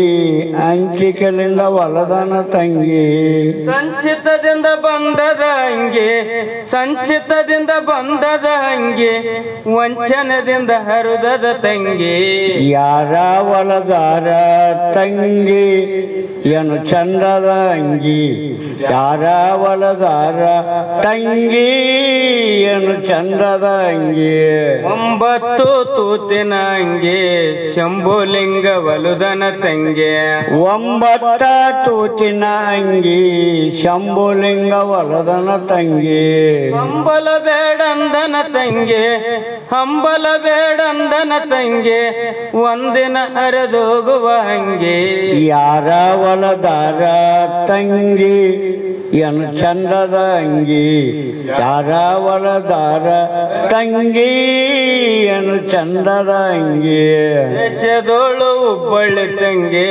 ಸಿದ್ಧರೂಢ ನವ ತಂಗೆ, ದೇಶದೋಳು ಹುಬ್ಬಳ್ಳಿ ತಂಗಿ ಸಿದ್ಧರೂಢ ಆನವ ತಂಗಿ, ಹಂಗೆ ಮರ್ಮ ತಿಳಿಸನ ತಂಗೆ ಹಂಗೆ ಮರ್ಮ ತಿಳಿಸನ ತಂಗೆ ಹೋಗಿ ತಿಳಿಯೋ ಬಸವನಂದರಲ್ಲೇ, ಯಾರ ಹೊಲದಾರ ತಂಗಿ ಏನು ಚಂದದ ಅಂಗಿ, ಯಾರ ಹೊಲದಾರ ತಂಗಿ ಏನು ಚಂದದ ಅಂಗಿ.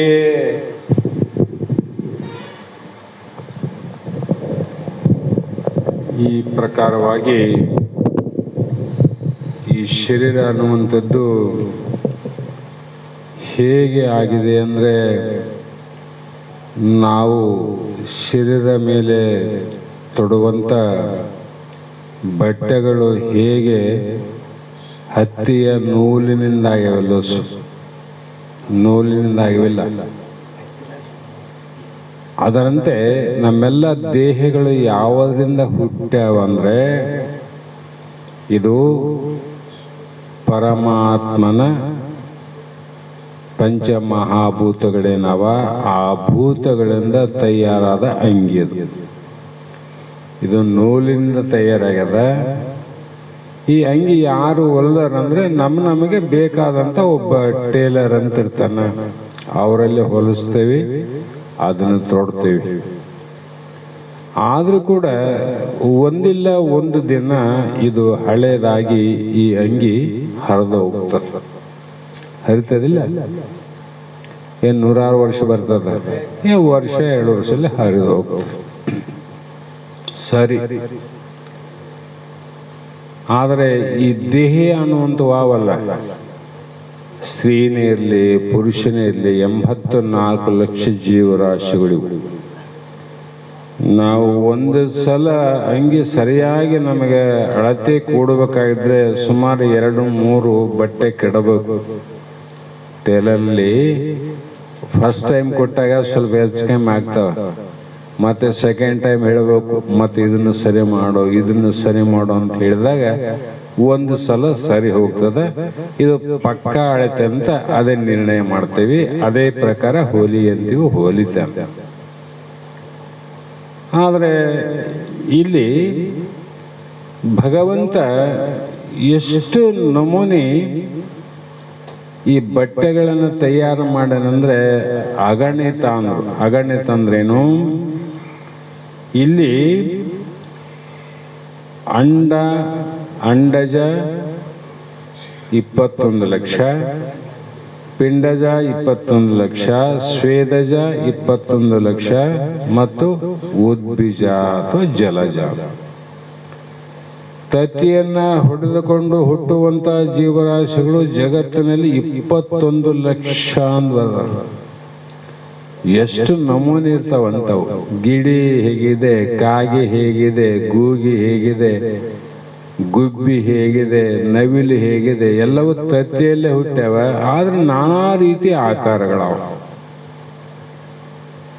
ಮತ್ತೆ ಭೂಮಿಯನ್ನು ಸೀಳಿಕೊಂಡು ಉತ್ಪತ್ತಿ ಆಗುವಂತ ಜೀವರಾಶಿಗಳು 21 ಲಕ್ಷ. ಹೀಗೆ ವಿಚಾರ ಮಾಡ್ತಾ ಮಾಡ್ತಾ ಹೋದ್ರೆ ಮಹಾತ್ಮರು ಲೆಕ್ಕ ಮಾಡ್ಯಾರ 84 ಲಕ್ಷ. ಈ 84 ಲಕ್ಷದಲ್ಲಿ ಅತ್ಯಂತ ಶ್ರೇಷ್ಠವಾದ, ಬಹಳ ಶ್ರೇಷ್ಠವಾಗಿರ್ತಕ್ಕಂಥ ಶರೀರ ಯಾವುದು ಅಂದ್ರೆ ನಾವು ನೀವು ಎಲ್ಲರೂ ತೊಟ್ಟು ಬಂದಂತ ಈ ಮಾನವ ದೇಹ. ಈ ಅಂಗಿ ಯಾರು ಹೊಲ್ದ್ರಪ್ಪ? ನಿಮ್ಮ ಪ್ಯಾಂಟ್ ಯಾರು ಹೊಲ್ದಾರ? ಚಂದ ಕಡೆ ಕೇಳ್ತೀವಿ, ಎಲ್ಲಿ ಹೊಲ್ಸೇರಿ, ಯಾರು ಹೊಲ್ದಾರ? ಒಂದು ಯಾವುದೋ ಬಟ್ಟೆ ತಂದಾರ, ಭಾಳ ಚಂದ ಐತಂದ್ರೆ ಯಾವ ಅಂಗಡಿಯಲ್ಲಿ ತಂದ್ರಿ ಅಂತ ಕೇಳ್ತೀವಿ, ಹೇಳ್ತಾರೆ. ಆದರೆ ಈ ಭಗವಂತ ಈ ನಮ್ಮ ಶರೀರ ಅನ್ನುವಂಥ ಅಂಗಿಯನ್ನ ಹೊಲ್ದಾನಲ್ಲ, ಇದನ್ನ ಯಾರು ಹೊಲ್ದರು ಅಂತ ವಿಚಾರ ಮಾಡ್ಬೇಕಾಗ್ಯದ. ಹೊಲ್ದವ್ರೊಬ್ರು ಬೇಕಲ್ಲ. ಪಂಚಮಹಾಭೂತೇನ ಆವ ಇಲ್ಲಂತಲ್ಲ, ಬಟ್ಟೆ ಆದ. ಬಟ್ಟೆಗೆ ನೀನು ಅದಕ್ಕೆ ರೂಪ ಕೊಟ್ಟಾಗ ಅಂಗಿ ಆಗ್ತದೆ, ಇಲ್ಲಾಂದ್ರೆ ಬಟ್ಟೆ ಅದ ತೊಡ್ಲಿಕ್ಕೆ ಬರಂಗಿಲ್ಲ. ಪಂಚಮಹಾಭೂತಗಳಾವಲ್ಲ, ಪಂಚಮಹಾಭೂತಗಳಿಂದ ಶರೀರ ಆಗ್ಯದಂತ ಎಲ್ಲರೂ ಒಪ್ತೀವಿ. ಅದನ್ನ ಇದಕ್ಕೆ ರೂಪ ಕೊಟ್ಟವ್ರು ಯಾರು? ಪಂಚಮಹಾಭೂತಕ್ಕೆ ಮೂಗು ಇಷ್ಟೇ ಹೇಳ್ತಿರಬೇಕು, ಕಣ್ಣು ಇಷ್ಟೇ ಹೇಳ್ತಿರಬೇಕು, ಕಾಲು ಇಷ್ಟೇ ಹೇಳ್ತಿರಬೇಕು, ಬೆರಳು ಇಷ್ಟೇ ಇರಬೇಕು, ಕಿವಿ ಇಷ್ಟೇ ಇರಬೇಕು, ಬಾಯಿ ಇಷ್ಟೇ ಇರಬೇಕು. ಇವು ಅಳಿತಾವಿಲ್ರಿ. ಆದ್ರೆ ವಿಚಿತ್ರ ಏನಂದ್ರೆ 21 ಲಕ್ಷ ಮಾನವರು ಅಂತ ನಾವು ಹೇಳ್ತಾ ಇದ್ರು ಕೂಡ ಒಬ್ಬರ ಮುಖ ಇದ್ದಂಗೆ ಇನ್ನೊಬ್ಬರ ಮುಖ ಇಲ್ಲ, ಎಲ್ಲೋ ಸ್ವಲ್ಪ ವ್ಯತ್ಯಾಸ. ಈ ರೀತಿ ಯಾರಿಗೆ ನಾವು ಹೊಲಿಲಿಕ್ಕೆ ಬರ್ತದ? ಯಾರು ಮಾಡಕ್ ಬರೋದಿಲ್ಲ. ಆದರೆ ಭಗವಂತ ದೇವರು ಅಂತ ನಾವು ಯಾರಿಗೆ ಕರಿಬೇಕು ಅಂದ್ರೆ, ಯಾರು ಮಾಡಲಾರದ ಕಾರ್ಯವನ್ನ ಯಾರು ಮಾಡುತ್ತಾರೆಯೋ ಅವರೇ ದೇವರು. ಸುಮ್ಮನೆ ಸಾಮಾನ್ಯ ದೇವರಿಗೆ ನಾನಾ ರೀತಿ ಶಾಸ್ತ್ರಗಳಲ್ಲಿ ಶಬ್ದಗಳಾವ. ಅವೆಲ್ಲ ಶಬ್ದಗಳಿಗಿಂತ ಮಾನವರು, ದಾನವರು, ರಕ್ಕಸರು. ಮಾನವರಿಗೂ ಮಾಡಕ್ ಬಂದಿರಬಾರ್ದು, ದೇವತೆಗಳು ಮಾಡ್ಲಿಕ್ಕೆ ಬಂದಿರಬಾರ್ದು, ರಕ್ಕಸರಿಗೂ ಮಾಡಕ್ ಬಂದಿರಬಾರ್ದು. ಅಂಥದ್ದನ್ನು ಯಾರು ಮಾಡ್ಯಾರೋ ಅವರು ದೇವರು. ಅದೇ ಆತ್ಮ, ಅದೇ ಬ್ರಹ್ಮ, ಅದೇ ಪರಮಾತ್ಮ. ಅಂದ್ರೆ ಇದು ಹೊಲಿಸಿ ಕಳಿಸಲಿಲ್ಲ ನಮಗೆ. ಆದ್ರೆ ಇದಕ್ಕೆ ಏನು ನೇಮ ಇಟ್ಟನಂದ್ರೆ, ಒಂದು ಸಲ ತೊಟ್ಟಂತ ಅಂಗಿ ಒಂದೇ ಸಲ ಬಿಡಬೇಕಿತ್ತು. ಒಂದ್ಸಲ ತೊಟ್ಟಿವೆಲ್ಲ, ತಿರುಗಿ ಈ ಅಂಗಿ ಇವತ್ತ ತೊಟ್ಟದ್ದು ನಾಳೆ ಬಿಟ್ಟು ಮತ್ತೆ ಇನ್ನೊಂದು ಹೊಡೋದಲ್ಲ. ಒಂದು ಸಲ ತೊಟ್ಟು ಬಂದಿವಿಲ್ಲ, ಒಂದೇ ಸಲ ಬಿಡೋದು. ಯಾವಾಗ ಬಿಡ್ತೀವಿ ಅಂದರೆ ಮೃತ್ಯು ಮುಟ್ಟದ ಮುನ್ನ. ಹುಟ್ಟುವಾಗ ತೊಟ್ಟಿವಿ, ಸಾಯುವಾಗ ಬಿಡ್ತೀವಿ ನಾವು. ಇದು ನಿಯಮ. ಅಂದ್ರೆ ಈ ಬಟ್ಟೆಗೆ ಎಷ್ಟು ಕಿಮ್ಮತ್ತಾದಂತಿದ್ದು. ಈ 1 ವರ್ಷ 2 ವರ್ಷದಲ್ಲಿ ಹರಿದು ಹೋಗ್ತಾವ.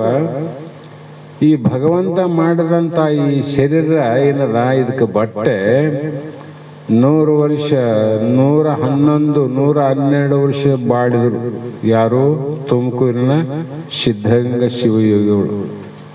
ಅಷ್ಟು ವರ್ಷ ಆದ್ರೂ ಕೂಡ ಹರಿಲಿಲ್ಲ ಅಂದ್ರೆ ಎಷ್ಟು ಇದಕ್ಕೆ ಕಿಮ್ಮತ್ತಾದ, ಎಷ್ಟು ಬೆಲೆ ಆದ.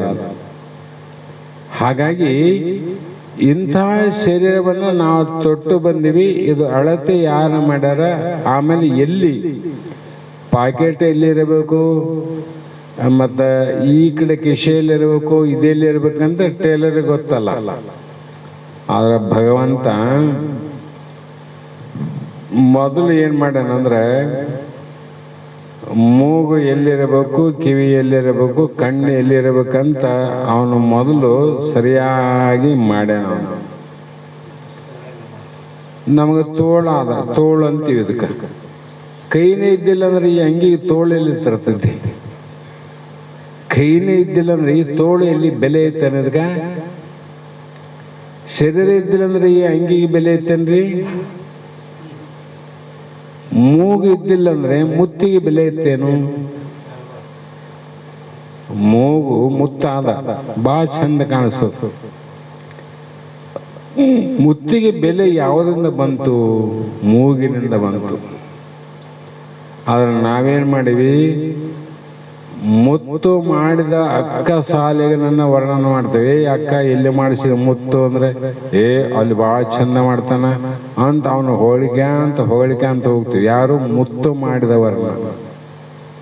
ಆದ್ರೆ ಮುತ್ತಿಗೆ ಬೆಲೆ ಬಂದದ್ದು ಯಾವುದರಿಂದ? ಮೂಗಿನಿಂದ. ನಾವು ಮೂಗು ಮಾಡಿದವನ್ನ ಮರ್ತೀವಿ, ಮುತ್ತು ಮಾಡಿದವನ್ನ ಹೊಗಳ್ತೀವಿ ನಾವು. ಹೌದಿಲ್ಲ? ಅದಕ್ಕೆ ಈ ಭಗವಂತ ಏನು ನಮ್ಮನ್ನ ಸೃಷ್ಟಿ ಮಾಡಿ ಯಾಕೆ ಕಳಿಸನ ಈ ಜಗತ್ತಿಗಂದ್ರೆ, ಶ್ರೇಷ್ಠವಾದ ಜನ್ಮ ಕೊಟ್ಟಂದ್ರೆ, ಎಲ್ಲಾ ಪ್ರಾಣಿ ಪಕ್ಷಿಗಳಿಗೆ ಅವಸ್ಥೆಗಳು ಕಡಿಮೆ ಅವ. ಯಾವುದಕ್ಕೆ ಕಡಿಮೆ ಅಂದ್ರೆ, ಇಲ್ಲಿ ವಿಚಾರ ಮಾಡಿದಾಗ ದೇವಜಾಲಕ್ಕೆ ಜಾಗ್ರಾವಸ್ಥೆ, ಪಶುಜೀವರಿಗೆ ಸ್ವಪ್ನಾವಸ್ಥೆ, ಗಿಡ ಮರಗಳಿಗೆ ನಿದ್ರಾವಸ್ಥೆ. ಇಲ್ಲಿ ವಿಶೇಷತೆ ಕೊಂಡಾಡ್ಬೇಕು ನಾವು. ಯಾಕೆ ಈ ಜನ್ಮಕ್ಕೆ ಶ್ರೇಷ್ಠ ಅಂತಂದ್ರೆ, ಕೈ ಕಾಲು ಕಣ್ಣು ಮೂಗ ಇದ್ದು ಏನು ಧನ ಸಂಪಾದನೆ ಮಾಡದೆ, ಅಧಿಕಾರ ಸಂಪಾದನೆ ಮಾಡದೆ, ಅಥವಾ ಇನ್ನೊಂದು ಮಾಡ್ದಾನಂದ್ರೆ ಶ್ರೇಷ್ಠ ಅಂತ ಹೇಳಿಲ್ಲ ಅವರು. ಇದು ಯಾಕೆ ಶ್ರೇಷ್ಠ ಅಂದ್ರೆ, ಗಿಡ ಮರಗಳು ಅವಲ್ಲ, ಅವಕ್ಕೆ ಪ್ರಾಣ ಅದ, ಜೀವ ಅದ್ ನೋಡ್ರಿ. ಅವಕ್ಕೆ ಜೀವ ಅದಿಲ್ಲ, ಆದ್ರೂ ಕೂಡ ಅವು ನಿದ್ರಾವಸ್ಥೆ. ನಾವು ನಿದ್ದೆ ಬಂದಾಗ ನಮಗೇನು ಗೊತ್ತೇ ಇರಂಗಿಲ್ಲ ನೋಡ್ರಿ. ನಿದ್ರಾವಸ್ಥೆಯಲ್ಲಿ ಮೈ ಮೇಲೆ ಹಾವು ಓಡಾಡಿದ್ರು, ಚೇಳು ಓಡಾಡಿದ್ರು ಏನು ಗೊತ್ತಾಗಲ್ಲ. ಯಾಕಂದ್ರೆ ನಿದ್ದೆ ಇರ್ತದೆ. ಅದಕ್ಕೆ ಗಿಡ ಮರಗಳಲ್ಲಿ ಜೀವ ಆದ, ಅವನ್ ಅವಸ್ಥೆ ಬರೀ ನಿದ್ದೆ ಒಂದೇ, ಯಾವಾಗಲೂ ನಿದ್ದೆ ಇರ್ತಾವ. ಅದಕ್ಕೆ ಯಾರನ್ನ ಕೊಡ್ಲೆ ತಗೊಂಡು ಓಡೋರು ಸುಮ್ಮನೆ ಇರ್ತಾವ, ಕಡಿದ್ರು ಸುಮ್ಮನೆ ಇರ್ತಾವ, ಅದು ಜಗ್ಗಿದ್ರು ಸುಮ್ಮನೆ ಇರ್ತಾವ. ನಮ್ಗೆ ಹಂಗೆ ಮಾಡಿದ್ರೆ ಕಪಾಳ ಕೊಡ್ತೀವಿ ನಾವು. ಅಂದ್ರೆ ಏನರ್ಥ? ಅವಕ್ಕೆ ಬರೀ ನಿದ್ರಾವಸ್ಥೆ. ಭಗವಂತ ಅದೊಂದೇ ಕೊಟ್ಟಾನ ಅವಕ್ಕೆ. ಯಾಕೆ ಹಂಗೆ ಕೊಟ್ಟಾನಂದ್ರೆ, ಹಿಂದಿನ ಜನ್ಮದಲ್ಲಿ ಮಾಡಿದಂಥ ಪಾಪದ ಕಾರ್ಯಗಳನ್ನ ಅನುಭವಿಸ್ಬೇಕಲ್ಲ. ಅದಕ್ಕೆ ಒಳಗೆ ನೋವಾಗ್ತದ, ನೋವಾಗಲ್ಲ ಅಂತಲ್ಲ. ಆದರೆ ಇನ್ನೊಬ್ಬರ ಮುಂದೆ ಹೇಳಿಕೊಳ್ಳಲಿಕ್ಕೆ ಬಾಯಿ ಇಲ್ಲ. ಬಾಯಿ ಇದ್ರೆ ನಮ್ಗಿಂತ ಜಾಸ್ತಿ ಅಳ್ದಿತ್ತದು. ಬಾಯಿ ಕೊಟ್ಟಿಲ್ಲ. ಯಾಕ? ಅನುಭವಿಸು. ಹಿಂದೆ ಮಾಡಿದ್ದಿ, ಎಷ್ಟೋ ಜನನ ಕಡದಿದ್ದಿ, ಎಷ್ಟೋ ಜನನ ಬಡದಿದ್ದಿ. ಆ ಪಾಪವನ್ನು ಇವತ್ತ ಗಿಡವಾಗಿ ನೀ ಅನುಭವಿಸು ಅಂತ ಅದಕ್ಕೆ ನಿದ್ರಾವಸ್ಥೆ. ಇನ್ನ ಪಶು ಜೀವರಿಗೆ ಅಂದ್ರೆ, ಪಶುಗಳಂತಾವ, ದನಗಳಂತೀವಿ, ಪಶುಗಳಂತೀವಿ, ಅವೆಲ್ಲ ಪಿಂಡ ಜೀವರಾಶಿಗಳು. ಮಾಸಿನಲ್ಲಿ ಕೂಸು, ನಾವು ಕೂಡ ಕೂಸಾಗುತ್ತೀವಿ. ಅವು ಕರುವಾಗಿ ಹುಟ್ಟ್ಯಾವ, ಆ ಆಡಿನ ಮರಿಯಾಗಿ ಹುಟ್ಟ್ಯಾವ. ಒಟ್ಟು ಅವು ಕೂಡ ಜನ್ಮ ತಾಳಿದವು. ಅವುಗಳು ನಮ್ಮ ಮನೆಯಲ್ಲಿ ಬಹಳ ಪ್ರೇಮದಿಂದ ಇರ್ತಕ್ಕಂಥ ರೈತನ ಮನೆಯಲ್ಲಿ ಒಂದು ಎತ್ತ ಅದ. 10 ವರ್ಷ ಅವ್ರ ಮನೆಯಲ್ಲೇ ಕೆಲಸ ಮಾಡ್ಯಾವ. 11ನೇ ವರ್ಷ ಆ ಜಾತ್ರೆಗೆ ಹೊಡ್ಕೊಂಡೋಗಿ ಅದನ್ನು ಮಾರಾಟ ಮಾಡ್ತಾನೆ. ಕುರಿಗಾರ ತನ್ನ ಮರಿಗಳನ್ನು ಸಾಕಿ ಸಲುವಿ ಸಂತೆಯಲ್ಲಿ ಹೋಗಿ ಅವನು ಮಾರಾಟ ಮಾಡ್ತಾರಿಲ್ಲ. ಅವೇನು ವಾಪಸ್ ನಮ್ಮ ಮನೆಗೆ ಬಂದವೇನು? ನಮ್ಮನೆಗಿದ್ದಿಲ್ಲೇನು? ಮತ್ತು ನೀನಾದ್ರೆ ಮನೆಗೆ ಬರ್ತಿದ್ದೆ, ಅವು ಯಾಕೆ ಬರಲಿಲ್ಲ? ನಿನ್ನ ಎಲ್ಲೇನ ಬಿಟ್ಟು ಬಂದ್ರೆ ಮನೆಗೆ ಬರ್ತಿದ್ದಿಲ್ಲ. ಮತ್ತು ಅವು ಮನೆಗಿದ್ದು ಸಂತೆಗವ, ಜಾತ್ರೆಗೆ ಹೋಗ್ಯಾವ, ನಮ್ಮನ್ನು ನೋಡ್ತಾ ಬರ್ಬೇಕಲ್ಲ ಮನೆಗೆ. ಆದ್ರೆ ಭಗವಂತ ಅವಕ್ಕಿಟ್ಲ ಬರೇ ಸ್ವಪ್ನ ಅವಸ್ಥೆ. ಮನೆ ಬಿಡೋದಷ್ಟೇ ನೆನಪಿರ್ತದ, ಮುಂದಕ್ಕೆ ಹೋದ್ಮೇಲೆ ಮಾರ್ತು ಬಿಡ್ತಾವು. ಮತ್ತೆ ಯಾರ ಮನೆಗೆ ಹೋಗ್ತಾವ ಅದೇ ನನ್ನ ಮನೆ ಅಂತವು. ಇದು ಯಾಕಿಟ್ಟನ? ಭಗವಂತ ಇಟ್ಟಿದ್ದು. ದೇವಜಾಲಕ್ಕೆ ಜಾಗ್ರಾವಸ್ಥೆ. ಸೂರ್ಯ ಚಂದ್ರ ಒಂದು ಕ್ಷಣ ಸೂರ್ಯ ಹಿಂಗಂದ್ರೆ ಜಗತ್ತು ಅಲ್ಲೋಲು ಕಲ್ಲೋಲಾಗ್ತದೆ. ಒಂದು 5 ನಿಮಿಷ ವಿಶ್ರಾಂತಿ ಮಾಡ್ತೀನಂದ್ರೆ ಜಗತ್ತು ಏನಾಗಂದ್ರೆ ಯಾವಾಗಲೂ ಅವ್ರು ಎದ್ದಿರ್ತಾರೆ, ಕಣ್ಣು ಮುಚ್ಚಂಗಿಲ್ಲ. ದೇವರು ಅಂದ್ರೆ ಕಣ್ಣು ಮುಚ್ಚಂಗಿಲ್ಲ, ಅವ್ರು ನಿದ್ದೆ ಮಾಡಂಗಿಲ್ಲ, ಅವರಿಗೆ ನೆರಳಿಲ್ಲ. ಕೆಲವು ಲಕ್ಷಣಗಳಾವ ದೇವರಂತ ಕಣ್ಣು ಹಿಡಿಬೇಕಾಗಿದೆ. ಅವರು ಸದಾಕಾಲ ಎದ್ದಾರಿಲ್ಲ. ಆದ್ರೆ ಮಾನವನಿಗೆ 3 ಅವಸ್ಥೆ ನೋಡ್ರಿ, 3 ನಮಗೆ ಈಗ ಎದ್ದದ್ದು ಜಾಗ್ರಾವಸ್ಥೆ. ಇದು ಹೋದ್ಮೇಲೆ ಸ್ವಪ್ನಾವಸ್ಥೆ, ಕನಸು ಬಿಡ್ತಾವಲ್ಲ ಅದು ಅವಸ್ಥೆ ನಮಗಾದ. ಆಮೇಲೆ ನಿದ್ರಾವಸ್ಥೆ. 3 ಅವಸ್ಥೆಗಳನ್ನ ದೇವತೆಗಳು ಕೊಡಲಿಲ್ಲ, ಪಶುಗಳಿಗೆ ಕೊಡಲಿಲ್ಲ, ಗಿಡ ಮರಗಳಿಗೆ ಕೊಡಲಿಲ್ಲ, ಮಾನವನಿಗೆ ಮಾತ್ರ ಕೊಟ್ಟ ಭಗವಂತ. ಹೌದಲ್ಲ? ಅದಕ್ಕೆ 3 ಅವಸ್ಥೆಯನ್ನು ತೊಟ್ಟು ಬಂದೀವಿ ಅಂದ್ರೆ ಇದು ಯಾಕಂದ್ರೆ ಮುಕ್ಕಣ್ಣನನ್ನ ತಿಳಿದಕ್ಕೋಸ್ಕರವಾಗಿ 3 ಅವಸ್ಥೆ ಅವ. ಮುಕ್ಕಣ್ಣಂದ್ರೆ ಪರಮಾತ್ಮ, ಮುಕ್ಕಣ್ಣಂದ್ರೆ ಈಶ್ವರ. ನೀವೇನಾದ್ರೂ ಕರೀರಿ, ಶಬ್ದಗಳು ಬೇರೆ ಬೇರೆ ಅರ್ಥ ಒಂದೇ. ಅಂದ್ರೆ ನಾವು ಯಾವುದನ್ನ ಪಡಿಲಿಕ್ಕೆ ಇಂಥ ಶರೀರ ಇಷ್ಟು ಚಂದ ಅವಸ್ಥೆ, ಮತ್ತೆ ಕೆಡಲಾರದ ಒಡಿಲಾರ್ದ ಎಲ್ಲೋ ಸ್ವಲ್ಪ ಒಂದು ಪೀಪಿಯಲ್ಲಿ ಸ್ವಲ್ಪ ಗಾಳಿ ತುಂಬಿತ್ತಂದ್ರೆ ಸೂಜಿ ಎಂದು ಸಣ್ಣ ರಂಧ್ರ ಬಿದ್ರೆ ಟುಸ್ ಅಂತ ಗಾಳಿ ಎಲ್ಲ ಹೋಗ್ತದೆ. ಹೌದ್ರೆ? ಸತ್ಯಲ್ಲಿ ನಮ್ಮಲ್ಲಿ ಪ್ರಾಣವಾಯು ಆದಿಲ್ಲ, ಅದರಿಂದ ನಾವು ಬದುಕೀವಿ. ಆದ್ರೆ ಇದಕ್ಕೆ ನವರಂಧ್ರ ದ್ವಾರೇ ಪುರೇ ಅಂದಾರ. ಇದು ನವರಂಧ್ರ. ಭಗವಂತ ಒಳಗ ಪ್ರಾಣವಾಯು ಇಟ್ಟನ, 9 ರಂಧ್ರನು ಇಟ್ಟಾನ, 9 ತೂತುಗಳಾವ. ಮಲಮೂತ್ರ ಬಿಡವೆ 2, ಈ 2 ಕಣ್ಣಿನಲ್ಲಿ ರಂಧ್ರ ಅವ. ರಂಧ್ರ ಅಂದ್ರೆ ಕಣ್ಣ ನೀರು ಬರ್ತಾವಲ್ಲ, ಪ್ಯಾಕಿದ್ರೆ ನೀರಂಗ್ ಬರ್ತಾವ. ಇಲ್ಲಿ ಸಣ್ಣ ಸೂಕ್ಷ್ಮ ರಂಧ್ರ ಎಷ್ಟದು? 2, 4 ಅದು.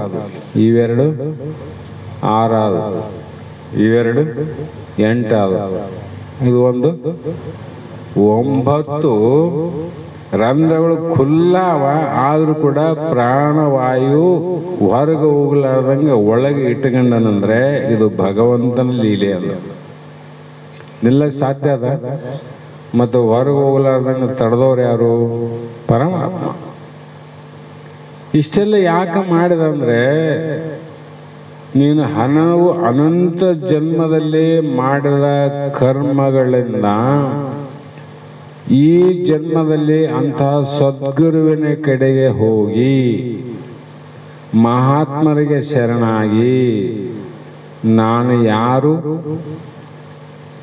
ನಾನು ಈ ಜಗತ್ತಿಗೆ ಎಲ್ಲಿಂದ ಬಂದೆ, ಯಾತಕ್ಕಾಗಿ ಬಂದೆ, ಮತ್ತೆ ಈ ದೇಹವನ್ನು ಬಿಟ್ಟ ಮೇಲೆ ನನ್ನ ಪ್ರಯಾಣ ಮುಂದೆ ಎಲ್ಲಿಗೆ ಅನ್ನುವುದನ್ನು ತಿಳಿಲಿಕ್ಕೆ ನಾವು ಬಂದೀವಿ. ಆದ್ರೆ ತಿಳಿದುವೆ ನಾವು ಯಾವ ಊರ್ಲಿದ್ದ ಬಂದೀವಿ, ಯಾಕೆ ಬಂದೀವಿ, ಬೀಗರನ್ನ ಮಾತಾಡ್ಸಕ್ಕೆ ಬಂದೀವಿ, ಇಲ್ಲ ಊರಿಗೆ ಆರಾಮಿಲ್ಲ ಮಾತಾಡ್ಸಕ್ಕೆ ಬಂದೀವಿ, ಮತ್ತೆ ಎಲ್ಲಿಗೆ ಹೋಗ್ತೀವಿ, ಮತ್ತೆ ನಮ್ಮೂರಿಗೆ ಹೋಗ್ತೀವಿ ಅಂತ ಇಷ್ಟು ಹೇಳ್ತೀವಿ. ಇದ್ರ ಜ್ಞಾನ ಅದ. ಆದರೆ ಜಗತ್ತಿಗೆ ನಾವು ನೀವೆಲ್ಲರೂ ಬಂದೀವಿ, ನಾವು ಬಂದೀವಿ, ನೀವು ಬಂದಿರಿ, ಹೆಣ್ಣಾಗಲಿ ಗಂಡಾಗಲಿ ಎಲ್ಲರೂ ಬಂದೀವಲ್ಲ. ಎಲ್ಲಿಂದ ಬಂದೀವಿ? ಬಹಳ ಬುದ್ಧಿವಂತ ಇದ್ರೆ ತಾಯಿಯ ಗರ್ಭದಿಂದ ಬಂದೀವಿ, ಎಷ್ಟು ಹೇಳ್ತೇವೆ, ಹೌದಲ್ಲ? ಅವ್ರು ಬಳ್ಳಾರಿಂದ ನಮ್ಮ ಸಾಯಿವರು ಬಂದಾರ, ನಮ್ಮ ಡಾಕ್ಟ್ರು ಮಾವಾತ್ಯವ್ರು ಬಂದಾರ. ಬಳ್ಳಾರಿಯಾಗ ಇದ್ದದಕ್ಕೆ ರಾಯಚೂರಿಗೆ ಬಂದಾರ. ಅವರು ಬಳ್ಳಾರಿಯಾಗ ಇದ್ದರಿಂದ ರಾಯಚೂರಿಗೆ ಹೆಂಗೆ ಬರ್ತದ್ರಿ? ಮೊದಲು ಬಳ್ಳಾರಿಯಾಗ ಇದ್ದದಕ್ಕೆ ರಾಯಚೂರಿಗೆ ಬಂದ್ರಿ. ಅಲ್ಲೊಬ್ರು ಸಾಯಿವರು ಬಂದಾರ ಇವತ್ತು, ಅವ್ರು ಆ ಕಡೆ ಬೆಂಗಳೂರು ಕಡೆ ಅಲ್ಲಿಗಿದ್ದರಂತ ಇಲ್ಲಿಗೆ ಬಂದಾರ ನೋಡ್ರಿ. ಅಂದ್ರೆ ನಾವು ನೇರವಾಗಿ ತಾಯಿ ಗರ್ಭದಿಂದ ಬಂದೇವಂದ್ರೆ ಆ ಗರ್ಭಕ್ಕೆ ಎಲ್ಲಿಂದ ಬಂದೀವಿ? ತಾಯಿ ಗರ್ಭಕ್ಕೆ ಎಲ್ಲಿಂದ ಬಂದಿರಪ್ಪ? ಬಳ್ಳಾರಿ ಬೆಂಗಳೂರು ಅಂತ ಹೇಳಂಗಿಲ್ಲ. ಎಲ್ಲಿಂದ ಬಂದೀವಿ ಗೊತ್ತಿಲ್ಲ. ಸಾರಿ, ಗೊತ್ತಿಲ್ಲ ಅನ್ನೋದು ಒಂದನೇ ಪ್ರಶ್ನೆ. ಮತ್ತೆ ಎಲ್ಲಿದ್ದಾದ್ರೂ ಬಾ, ಯಾತಕ್ಕಾಗಿ ಬಂದಿ? ನಾವು ಕಾರಣ ಹೇಳ್ತೀವಲ್ಲ, ಯಾರು ಬೀಗರು ಇದ್ದರು ಅಥವಾ ಬಂಧುಗಳಿದ್ರು, ಗೆಳೆಯರಿದ್ರು, ಅವ್ರ ಕಾರಣಕ್ಕೆ ಬಂದೀವಿ ಅಂತ ಹೇಳ್ತೀವಿ, ಕಾರಣ ಹೇಳ್ತೀವಿ ನಾವು. ಇಲ್ಲಿ ಯಾಕೆ ಬಂದಿ ಅಂತ ಕೇಳಿದ್ರೆ ಗೊತ್ತಿಲ್ಲ, ಎರಡನೇದು. ಹೌದಲ್ಲ? ಎಲ್ಲಿಂದ ಬಂದೀವಿ ಅಂತನೂ ಗೊತ್ತಿಲ್ಲ, ಯಾಕೆ ಬಂದೀವಿ ಅಂತನೂ ಗೊತ್ತಿಲ್ಲ. ಎಲ್ಲಿ ಹೋಗ್ತಿದ್ದೆ ಮುಂದೆ ಅಂದ್ರೆ ಅವ್ರು ಹೇಳ್ತಾರೆ ನಾಳೆ ನಾವು ಮತ್ತೆ ಆ ಕಡೆ ನಮ್ಮೂರಿಗೆ ಹೋಗ್ತೀವ್ರಿ, ಅವರು ಬಳ್ಳಾರಿಗೆ ಹೋಗ್ತು ಅಂತ ಹೇಳ್ತಾರೆ. ನೀ ಎಲ್ಲಿ ಹೋಗ್ತಿದ್ದಪ್ಪ? ನಾವು ಒಂದೇ ಗೊತ್ತು, ಸುಡುಗಾಡಿಗೆ ಹೋಗ್ತೀವಿ ಮತ್ತು ಒಂದು ಬಿಟ್ರೆ ಇನ್ನೊಂದು ಗೊತ್ತೇ ಇಲ್ಲ. ಸುಡುಗಾಡಿಗೆ ಹೋಗ್ತೀವಿ ಅಂತ ಎಲ್ಲರಿಗೂ ಗೊತ್ತದ, ಹೌದಾ? ಆದರೆ ನಿಜವಾಗಿ ನಾವು ಎಲ್ಲಿಗೆ ಹೋಗ್ತೀವಿ ಅನ್ನೋದು ತಿಳ್ಕೊಳ್ಳೋದು ಮೂರು ಪ್ರಶ್ನೆ. ಮೂರು ಪ್ರಶ್ನೆಗಳಿಗೆ ಉತ್ತರ ಗೊತ್ತಿ ಇಲ್ಲ ಅಂತ ಯಾರ ಅವ್ರು ಎಷ್ಟೇ ವಿದ್ಯಾವಂತರಿರಲಿ, ಧನವಂತರೇ ಇರಲಿ ಅಥವಾ ಅಧಿಕಾರವಂತರಿರಲಿ, ಅವರೆಲ್ಲ ಅಜ್ಞಾನಿಗಳು ಅಂತ ಶರಣರ ದೃಷ್ಟಿಯಲ್ಲಿ. ಅಜ್ಞಾನಿಗಳಂತ ಯಾರಿಗಾದ್ರು ವಿದ್ಯಾ ಕಲೀಲಾರ್ದವ್ನ ಅಜ್ಞಾನ ಅಂತ ಹೇಳಿಲ್ಲ ಅವರು. ಇವು ಮೂರು ಪ್ರಶ್ನೆಗೆ ಉತ್ತರ ಗೊತ್ತಿಲ್ಲ ಅನ್ನೋದೇ ಅಜ್ಞಾನ. ಮತ್ತು ಇದಕ್ಕೇನು ಪರಿಹಾರ? ತಿಳಿದುಕೊಳ್ಳುವುದೇ ಜ್ಞಾನ, ತಿಳಿದುಕೊಳ್ಳೋದೇ ಜ್ಞಾನ. ಹಾಗಾಗಿ ಇಲ್ಲಿವರೆಗೂ ಕೃಷ್ಣ ಏನು ಮಾಡಿದಂದ್ರೆ ಬರೇ 18ನೇ ದಿನದಲ್ಲಿ, ಅದು ಯುದ್ಧರಂಗದ ಮಧ್ಯದಲ್ಲಿ ಅರ್ಜುನನಿಗೆ ಗೀತಾ ಉಪದೇಶವನ್ನು ಮಾಡಿ ಅರ್ಜುನ ಹೇಳಿದ, ಭಗವಂತ ನನಗೆ ಸ್ಮೃತಿ ಲಬ್ಧ. ಇಲ್ಲಿವರೆಗೂ ನೀನು ಹೇಳಿದ ಮಾತಿನಿಂದ ನಾನೇನು ಮರೆತಿದ್ದೆ, ನಾನು ಯಾರಂತ ಮರೆತಿದ್ದೆ, ಎಲ್ಲಿಂದ ಬಂದೆ ಅಂತ ಮರೆತಿದ್ದೆ, ಯಾಕೆ ಬಂದೆ ಅಂತ ಮರೆತಿದ್ದೆ, ನನ್ನ ಸ್ವರೂಪವನ್ನು ಮರೆತಿದ್ದೆ. ಹಾಗಾಗಿ ಅವೆಲ್ಲವೂ ಇವತ್ತು ನೆನಪಿಗೆ ಬಂತು. ಆದ್ದರಿಂದ ನನಗೇನಾಯಿತು? ಅಮೃತತ್ವ ಪ್ರಾಪ್ತಶ್ಯ, ನನಗೆ ಅಮೃತ ಇವತ್ತು ಪ್ರಾಪ್ತಿ ಆಯಿತು. ಆ ಅಮೃತದಿಂದ ನನ್ನ ಮೃತ್ಯು ನಾಶ ಆಯಿತು. ಮೊದಲು ಹೇಳಿ, ನಾನು ಔಷಧ ತಗೊಂಡ್ಮೇಲೆ ಏನಾಯ್ತು? ರೋಗ ಹೋಯಿತು ಅಂತ ಹೇಳ್ಬೇಕು ರೋಗಿ, ಹೌದಿಲ್ಲ? ಇಲ್ರಿ ನನಗೆ ರೋಗ ಹೋಯಿತು. ಮತ್ತೆ ಗುರುಗಳಲ್ಲಿ ಬಂದು ಆಶ್ರಯ ಪಡೆದ ಮೇಲೆ ನಿನ್ನ ಜನನ ಮರಣ ಹೋಗಲ್ಲ. ಮತ್ತೆ ಎಂದಿನಂತೆ ಜೀವ ಭಾವ ಇರಲು ನಿಜ ನಿಗಮ ಗುರುವಿನಿಂದ ಅರಿದಡೇನು ಮುಕ್ತಿ ಸಾಧ್ಯಬಹುದೇ? ಅರ್ಜುನಿಗೆ 18 ದಿನದಲ್ಲಿ ಆಗದ ಫಲ. ನಮಗ ಎಷ್ಟೋ ದಿನಗಳಿಂದ ಕೇಳಿದ್ದೇ ಕೇಳಿ ಹೇಳಿದ್ದೇ ಹೇಳಿ ನಮಗೆ ಯಾವಾಗ ಫಲ ಸಿಗ್ತದ ಅಂದ್ರೆ ಕೀಟ ಭೃಂಗನಾಯದಂತೆ ಆವತ್ತು ನಮಗೇನಾಗ್ತದೆ? ನಾವು ಕೂಡ ನಿಜವಾಗಿ ಯಾರು ಸಾಯೋರಲ್ಲ, ಇದು ತಿಳ್ಕರಿ. ಅದು ಹೆಂಗ್ರಿ ಅಂದ್ರೆ ಮುಂದೆ ವಿಚಾರ ಮಾಡಿಕೇರಿ. ನಮಗೆ ಯಾರು ಸಾಯೋದಿಲ್ಲ, ನಾವು ಹುಟ್ಟಿಲ್ಲ, ನಮಗೆ ವಿಕಾರ ಇಲ್ಲ, ನಾವು ಸಾಯೋದಿಲ್ಲ. ಮತ್ತು ಹುಟ್ಟೋದು ವಿಕಾರ ಆಗೋದು, ಸಾಯೋದು ಯಾವುದಂದ್ರೆ ದೇಹ ಹುಟ್ಟ್ಯದ, ದೇಹ ವಿಕಾರ ಆಗ್ತದ, ದೇಹ ಸಾಯ್ತದ. ಆದರೆ ದೇಹದ ಒಳಗಿರತಕ್ಕಂಥ ಜೀವಾತ್ಮನಿಗೆ ಸಾವಿಲ್ಲ, ಅವನು ಎಂದೂ ಸಾಯುವುದಿಲ್ಲ.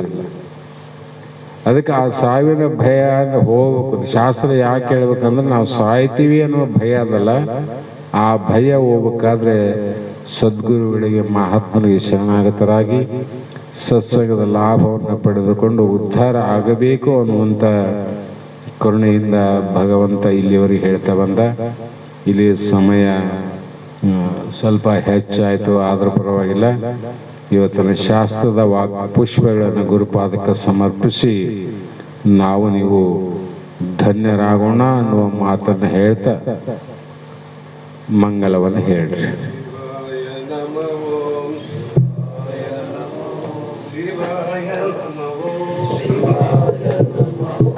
ಆನಂದ ಮಾಡುವೆ ಲಿಂಗಂಬ ಪಾದ ಪೂಜೆ, ಲಿಂಗಂಬ ಪಾದ ಪೂಜೆ, ಆನಂದ ಮಾಡುವೆ ನಾ ಆನಂದ ಮಾಡುವೆ ಲಿಂಗಂಬ ಪಾದ ಪೂಜೆ, ಲಿಂಗಂಬ ಪಾದ ಪೂಜೆ, ಆನಂದ ಮಾಡುವೆ ನಾ.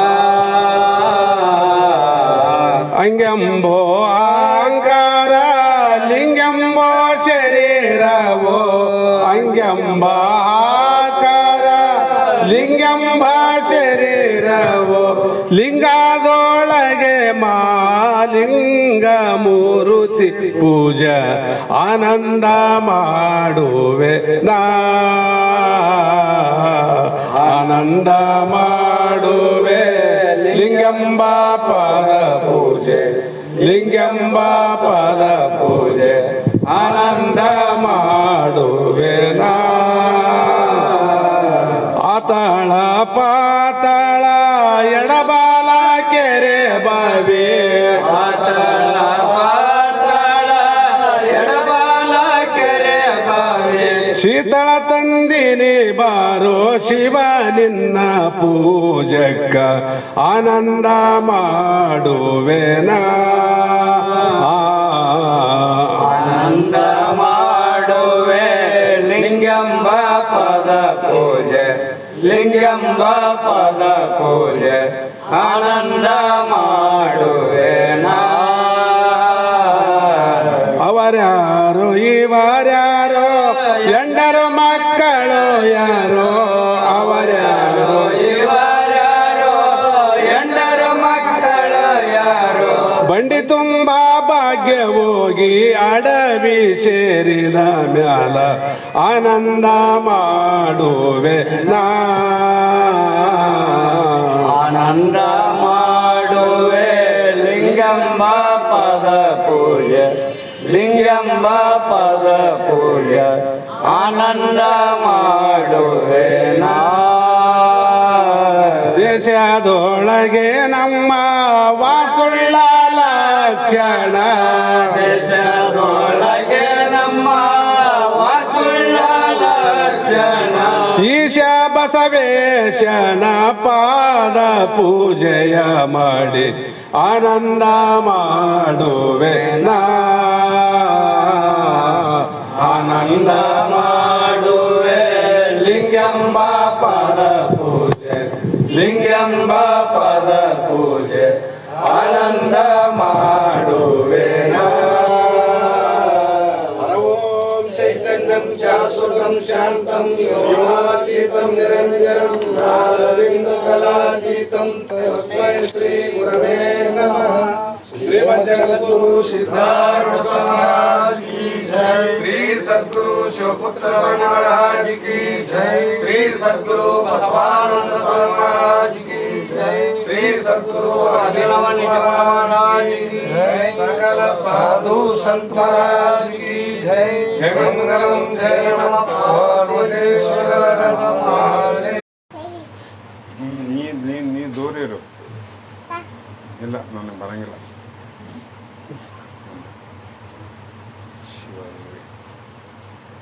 ಪೂಜಾರಿ ಅಲ್ಲಿ ಸಾಯಿರು ಅಂದ್ರಲ್ಲ, ಚಿಂತಾಮಣಿಯಿಂದ ಬಂದವರು.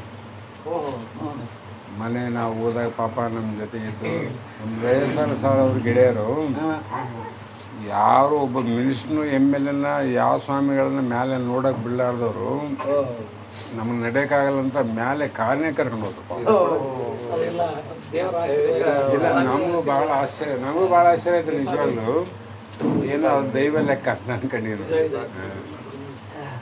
ಕೂಡ ಎಲ್ಲರಿಗೂ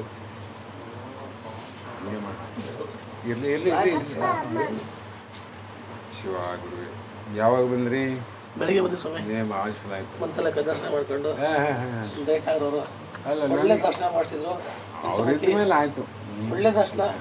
ಅವರು ಯಾರೇ ಬರಲಿ ಈ ಮಂತ್ರಾಲಯಕ್ಕೆ ನಮ್ಮ ಭಕ್ತ ಬೆಳಗರ ಬಂದರೂ ಕೂಡ ಅವರೇ ಹೇಳ್ಬಿಡ್ತೀವಿ, ಅವರೇ ದರ್ಶನ ಮಾಡಿಸ್ಬಿಡ್ತಾರೆ. ಒಳ್ಳೆ ದರ್ಶನ ಆಯಿತು. ತುಂಬ ಅದೃಷ್ಟವಾದ. ಇಲ್ಲ ಎಲ್ಲ ಕ್ಷೇತ್ರದಲ್ಲಿ ಅವರಿಗೆ ಆತ್ಮೀಯರು ಭಾಳ ಜೀವನದಲ್ಲಿ ಅದನ್ನೇ ಮಾಡ್ಯಾರ, ಅವ್ರು ಬೇರೆ ಮಾಡಿಲ್ಲ. ಈಗ ಅಲ್ಲಿ ಚೇರ್ ಚೇರಾಗಿ ಕೂಲಾರ್ ಹಾಕ್ರಿ. ನನ್ನ ಮಗನು ಹಾಂ ಒಳ್ಳೇದು ಭಾಳ ಸಂತೋಷ. ಜಸ್ಟ್ ಮೊನ್ನೆ BE ಕಂಪ್ಲೀಟ್ ಆಯಿತು, ರಿಸಲ್ಟ್ ಬಂದಿಲ್ಲ. ಆಯ್ತು ಬರ್ತದೆ, ಮುಂದೆ ದೇವ್ರು ಒಳ್ಳೇದು ಮಾಡ್ತಾರೆ. ಇಷ್ಟೆಲ್ಲ ನೀವು ಇಷ್ಟು ಒಳ್ಳೇದು ಮಾಡ್ತೀರಿ, ಮಗನೇ ಒಳ್ಳೇದು ಮಾಡ್ತಾರೆ ಹಾಗೆ ಒಳ್ಳೇದಾಗಲ್ಲ. BE ಕಂಪ್ಲೀಟ್ ಆಗ್ಯದ ಚಲೋ ಆಯ್ತು.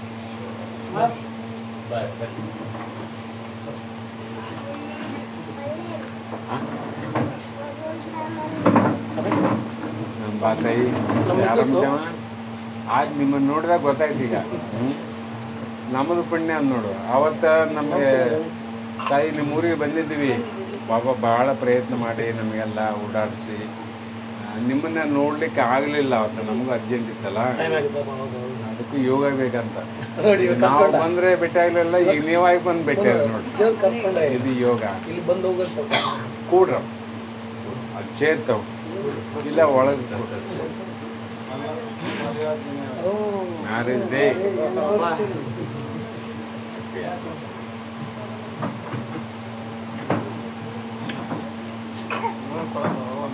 ನೀ ಜಲ್ದಿ ಮಾಡು, ಅಲ್ಲಿಂದ ಮಂದಿ ಯಾರು ಬರಕ ಮಾಡು ಇಲ್ಲ ಸರಿ ಸರಿ ಮಾಡು ಜಲ್ದಿ.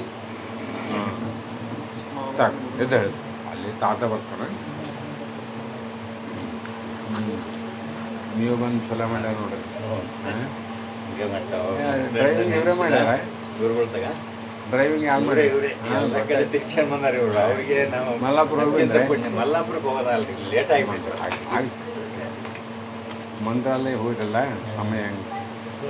ಮಂತ್ರಾಲಯ ಪಂಚಮುಖಿ ಎಲೆಬಿಚ್ಚಾಲಿ ಎಲ್ಲ ತಿರುಗಾಡಿಕೆ ಬಂದಿರಿ, ಲೇಟ್ ಆಗಿಬಿಡ್ತದೆ. ಅವರೆಲ್ಲ ಬಂದಾರ ಚಿಂತಾಮಣಿ ಸಾಹೇಬ್ ಪ್ಲಾನ್ ಇತ್ತು ಹೋಗ್ಬೇಕಂತ, ಲೇಟ್ ಆಗಿಬಿಟ್ಟು ಆಗಲಿ.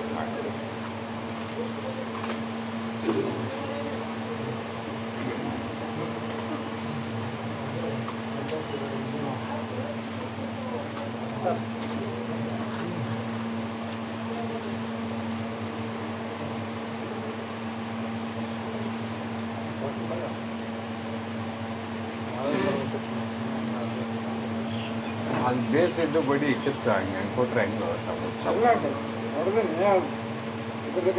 ಹಂಗೆ ಆತ ಚಲೋ ತರಬೇಕು ಅಂತ ತರ್ತಾರೆ.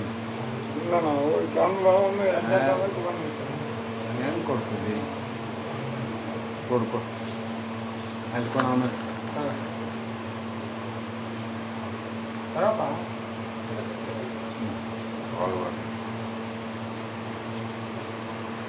ಶಿವಗುರುವರೇ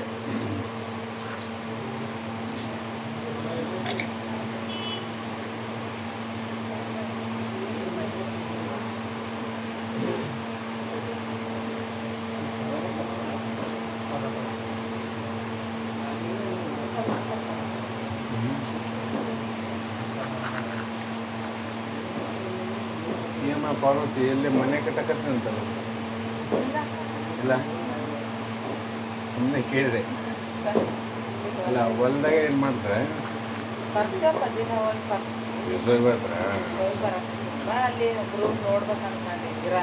ಅದೇ ಸುದ್ದಿ ಕೇಳಿದೆ, ಅದು ಕೇಳಿದೆ. ಬಗ್ಗೆ ಮನಸ್ಸು ಮಾಡಿದ್ರೆ ಒಂದು ಜೋಕ್ ಹಾಕೋದು ನಿಮ್ಮ ಕಾಲಕ್ಕೆ.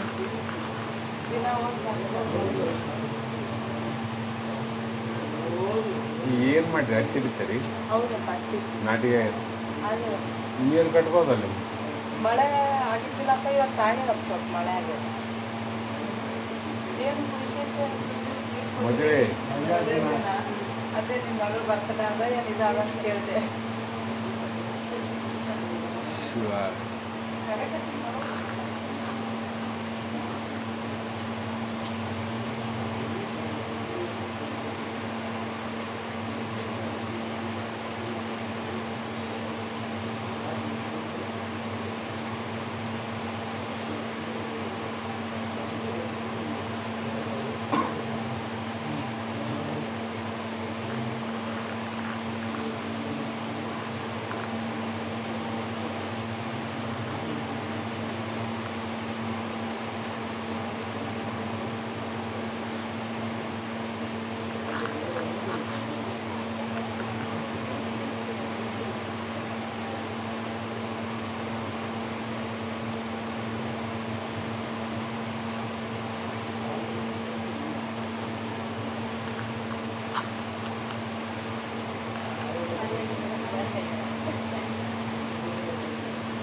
ಸಣ್ಣ ನಮಸ್ಕಾರ ನಾಳೆ ಬರ್ತವೆ.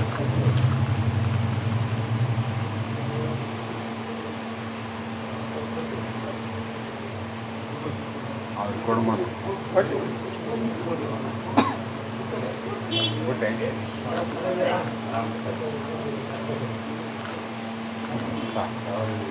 ಬೆಳಿಗ್ಗೆ ಬಂದ್ರಿ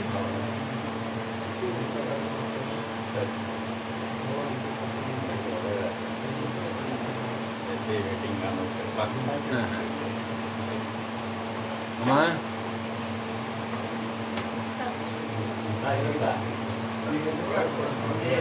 ಆಗಲ್ಲ